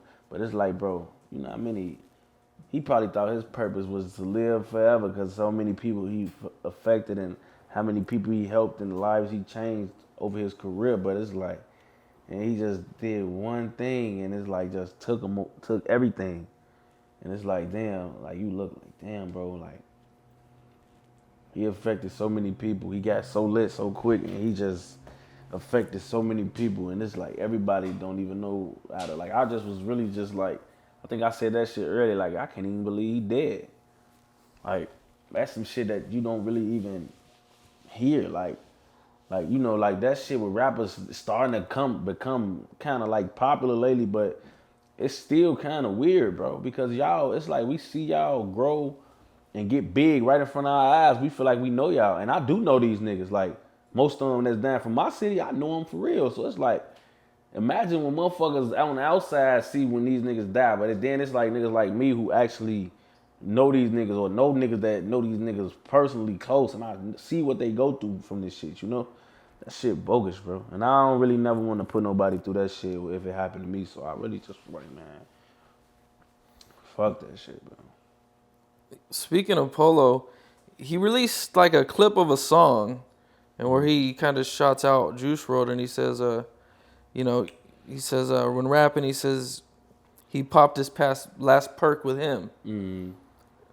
Did his death make you stop doing drugs or make you think about stopping doing them? It definitely let me know that me thinking that I was bigger and better than the overdose, I'm not. You know what I'm saying? And then like Polo even kind of, he had a little scary he had a little situation with pills too, and I ended up being with him the next day after, and he told me about the shit, and he never even stopped that next day, but it was like I guess he eventually, because he was on them shits heavy. So it's like me knowing how folks was hooked on that shit, it's like he had the strength to like let that shit go, and he was popping way harder and longer than me. And he way smaller, metabolism, weight is not, man. So it's like he was feeling it even worse than me. So it's like if he was able to just kill that shit cold turkey, I could do it too. And it's like, bro, I feel like if you don't learn from your mistakes or nobody else's mistakes around you, anything that happened to you, it's really no reason for nobody to feel safe. Like I watched niggas overdose. I watched niggas go to jail for shit we was all doing together. And then it's like, if I don't look at you and learn from you, if it happened to me, I'm kind of a clown at this point because I've seen it happen multiple times to people who were around me, and I had a chance to learn from their mistakes, and I didn't. Everybody don't get the privilege to learn from another motherfucker. Sometimes it gotta be you that go through it, and sometimes the shit that you go through is gonna be wild as hell, like some shit that you would have never wished it was you, or sometimes it might be some shit that you go through, and it kill you. You think Juice wanted to be the nigga that overdosed? The rich millionaire 21-year-old that overdosed, and all his homies and mamas and other people or whoever around him that do drugs, they gotta learn from him. This the money man. This the nigga who providing right now. You feel me? Man. Not saying that his life is worth more than nobody else's because he's rich and famous, but I mean, if we being honest, it kind of is. Because, bro, a broke nigga or a nigga who don't do as much as he do or take care of as many people or got the responsibilities that he got, if they overdose off it, the effect, not saying it's gonna hurt people less, but the effect, it's not a big of an effect, bro. I'm not rich or near rich, but I got a lot of effect and I do a lot of shit for a lot of people, bro. And if I die, a lot of shit gonna change. So imagine being 21 years old, multi-millionaire, selling 300,000 the first week, and you one of the highest watched YouTube artists, and you winning awards and all of this shit, bro. Like, you know how much, man, bro. Come on, man. It's probably an unlimited amount of people that was literally not even just a fan of his music, no, literal people like that. Literally, he paid their bills, or he looked out for them, or he just had changed their life. It's so many people that he did that for, and now that shit's just like, damn, they can't do it no more. You know? Yeah, real shit, man. Yeah, I mean, from producers to family members, brothers, sisters, bro, mom, dad, houses, cars that he bought. Bro, you gotta remember, G, he's rich. Oof. So his bills ain't small. His expenses ain't little. You know what I'm saying? Like, this shit, that money gotta keep being made to maintain this shit. Like, this ain't no shit like, yeah, he died. Oh, yeah, we gonna keep the mansion. You know what I'm saying? Unless he paid for it cash, which not saying he couldn't have did, but bro, a lot of rappers don't do that, bro, no more. I've learned that from having rich friends. A lot of people get cribs, they don't buy them for them cash because nobody really wants to live the same place forever. It's not no broke shit. It's just like, shit, I might don't want to live here in 2 years. I might be even richer. I might not have as much money, and I might be stuck with this motherfucker. I might have to sell it, you know? So it's just so many things that people be having going on, bro. When you die, shit gotta be maintained. How the fuck I maintain the shit that you put in front of me without you being here, bro? How do I do that, shit? Bro? So it's like, with that type of shit, that's the shit that you gotta think about when you doing these drugs. Like, bro, if something happened to me, I leave my people to do this shit. And I leave them with a lot of money too, but money gotta keep being made, bro. You know what I'm saying? Like, money is not something that's gonna like keep just popping up after you spend it. No. You gotta go make that shit. And who gonna be able to make the money Juice was making for his family better than him? Nobody. You know what I'm saying? And it's like, with that being said, you would just be, it's fucked up. Yeah, I hear that, man. It is. It's a sad situation, man. Yeah. Talented, young and talented, man. All right. This is something I see on the internet that I'm not from Chicago, so I don't know what it means. Yeah. But what does it mean to drop rakes?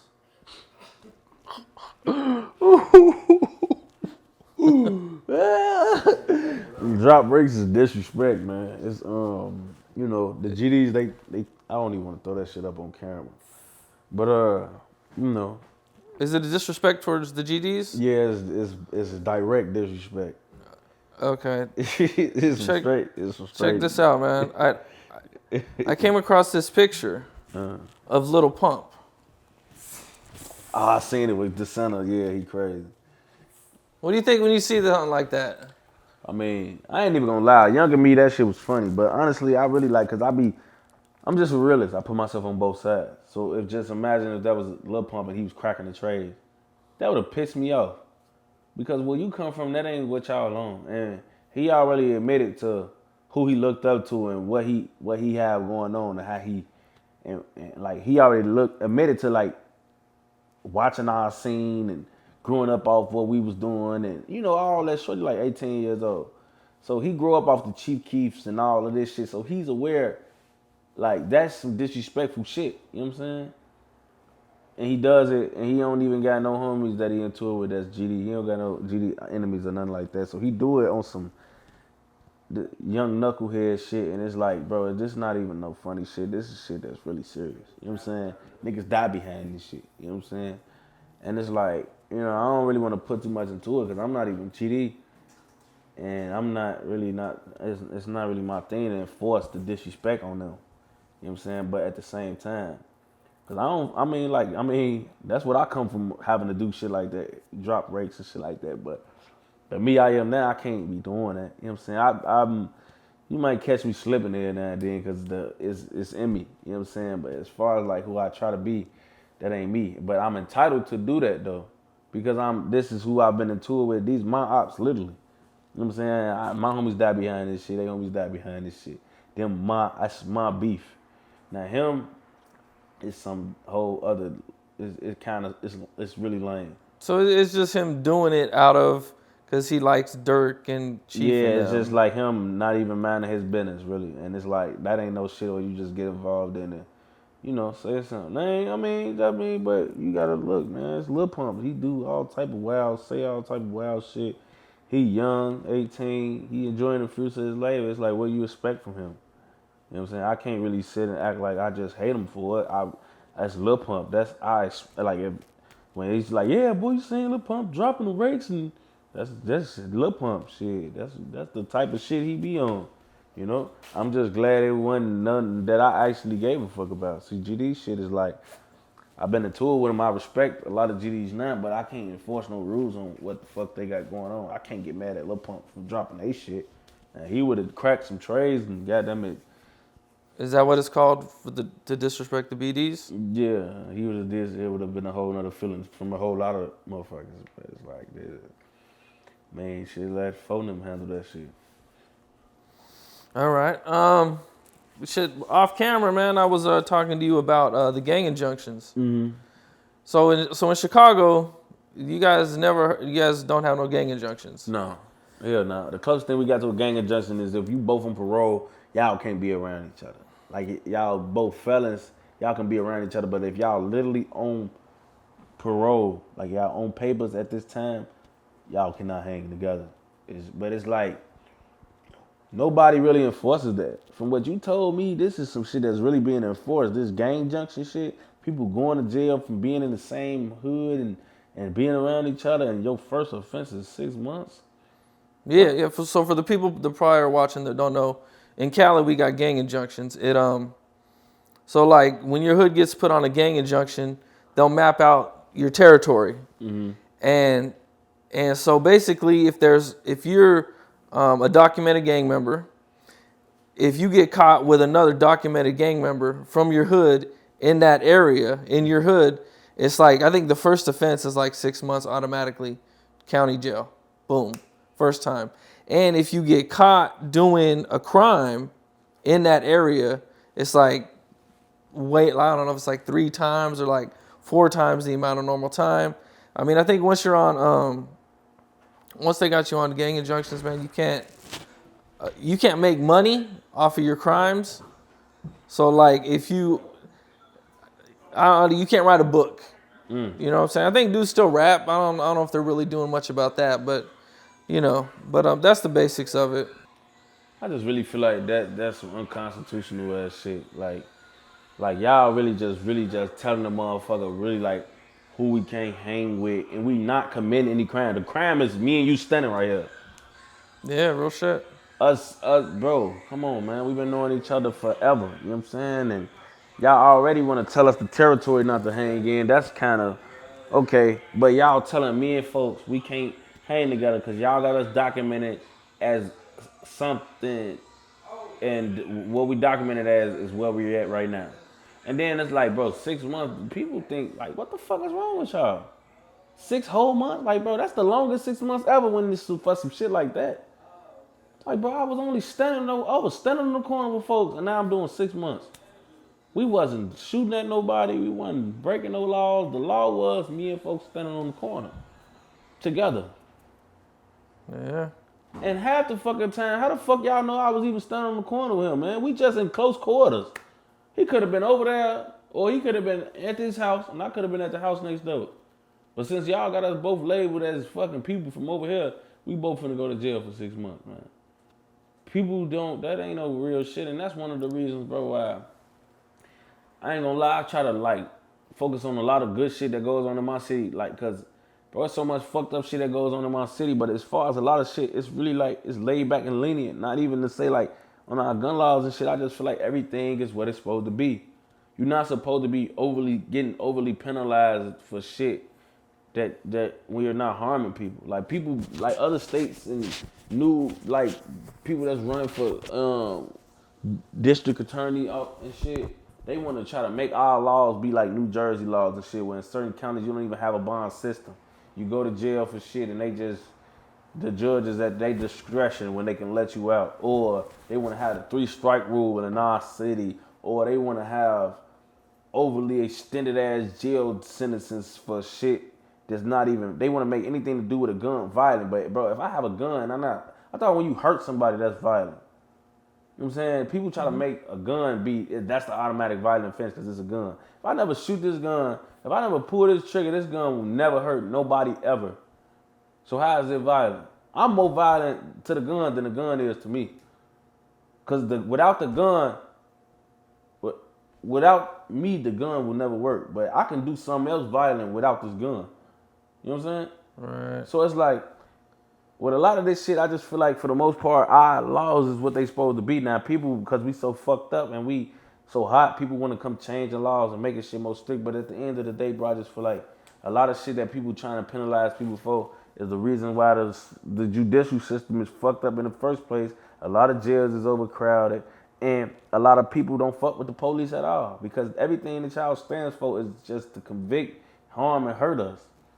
Y'all don't got shit set up for a motherfucker. Y'all trying to lock us up for standing outside together. Y'all literally can't do shit else to keep us off the street, so y'all locking us up for standing out here. We ain't sold drugs. We ain't shot a gun. We ain't killed nobody. We ain't did nothing but stand over here. And since we standing over here, we gotta go do 6 months in the county.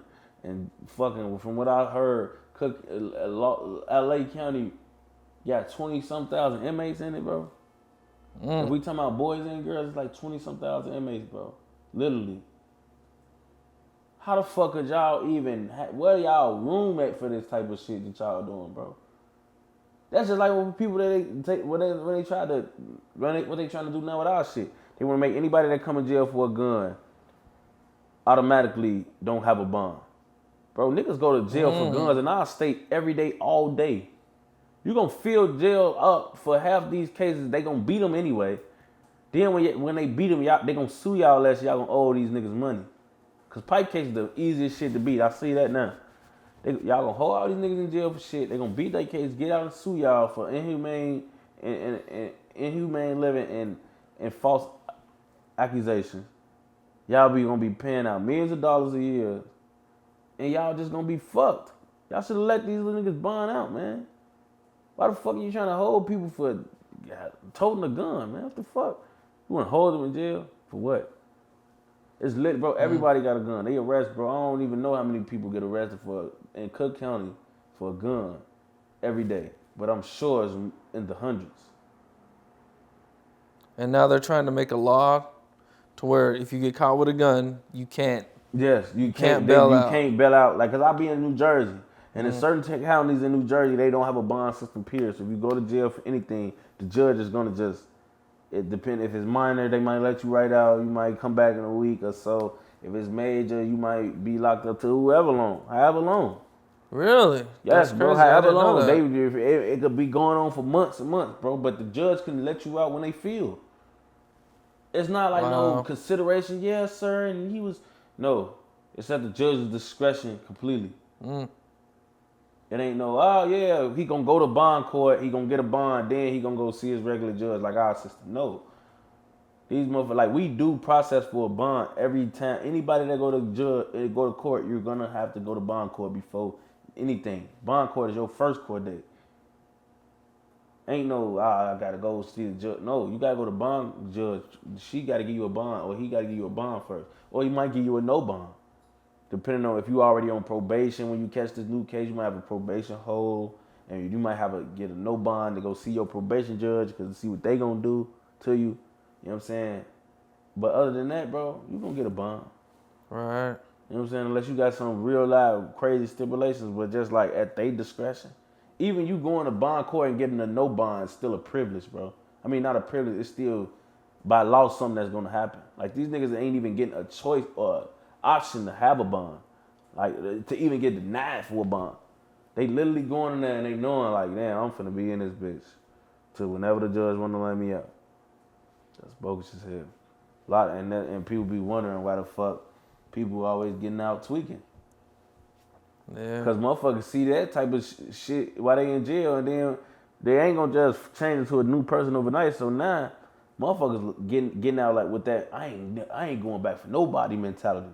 And then you try to lock them up, police get killed, bad situations happens, people get on chases and end up killing innocent people.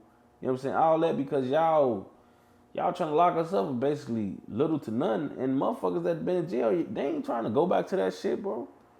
For this, y'all finna lock me up and I ain't gonna know when I get out.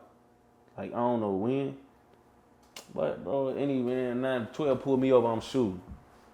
This what goes on. Because this is little niggas that don't get no fuck. So it's like, you gotta weigh your options, bro. You wanna get your officers shot at and killed.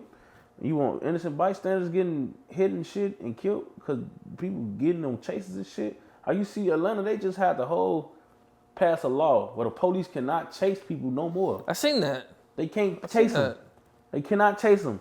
All because they chased some niggas and they end up killing, and I don't know if it was the police or the people they was being chased, but they end up killing 2 innocent people.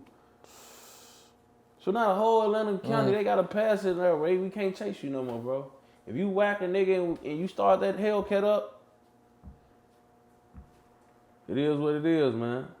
Because innocent people is in the middle of this shit too, bro. And they always want to get the short end of the stick because they ain't got shit to do with that. So you just, this is just fucked up. And I be feeling like I need to become a lawyer sometimes because I really hate that shit, bro. And I done been a nigga on both sides, like literally, like I always been more fortunate, but I could just think about my homies who don't got lawyers and got to deal with a lot of shit and just deal with a lot of unfair shit because they ain't got the right people fighting for them. That shit ain't right, bro. Them people really do anything to you, folks. Anything. And they get paid. They get paid to fake like they helping you. Yeah, they get paid to like, bro, y'all making $150 off each inmate every day and it's 12,000 us in here. Yet y'all got us eating all type of bogus ass food. Y'all ain't really putting no real money in the shit. That's why the niggas that's doing all this shit, they got the top spots in this shit. These motherfuckers is eating. They eating, man. I was looking up some shit, bro. It's all type of major fucking companies they say that take part in correction facilities, bro. They talking about all the type of people, the Jordan brand, Sony, all type of people, bro. It's hella money in locking people up. Yeah. Yet y'all put us in the worst fucking conditions, bro. Y'all got us. Y'all don't put no money. It ain't nothing state of the art in jail. It's nothing. It's nothing state of the art in jail. Most of the shit that's in jail been in jail since before you was born. Right. You know what I'm saying? Or especially in our jail 100 and some years old. Cook County jail old so as it's probably fuck. fucked up. Ain't shit new in there but Division 8. Everything else been in that bitch since Al Capone, man. They just had to close down Division 1 because that motherfucker was so old. It still had bars, the burglar bars. I mean, not burglar bars, it still had the bars like in the early 1900s. Like the movies and shit. shit. Yeah, that shit still had the bars. You know they ain't doing that shit like that no more in the counties. You know what I'm saying? They got bars in that bitch. Boy, man, big ass rats, all type of shit, man. It's very inhumane. You know what I'm saying? So, it's weird, bro. Yeah, I hear that, man. Anything you want to plug? What you working on musically? Man, I just dropped a new tape. My brother's keep it too. Y'all go get that. Got some features on that bitch. Ben Hunt, Izzy, my nigga from Baltimore, Crip homie. Got my nigga, one motherfucking dog, my broski, Polo G on there. You know what I'm saying? Got my nigga 1K1000. You know what I'm saying? From the A. We lit that bitch up. It's going crazy. What else I want to promote? Shit, shout out to my nigga Johnny Bang Bang, man, Bang, you know, and his clothing line with the shits, you know, Smush Line. Shout out to my nigga Chicago King Dave, you know what I'm saying, in the fuck fame movement, what he doing. And, you know, just shout out to everybody doing anything on some Chirac shit. You know, For sure. I appreciate you, man. Dope interview, man. You know, it's always love when we link, man, you know. Definitely, bro. All right, man. Yeah.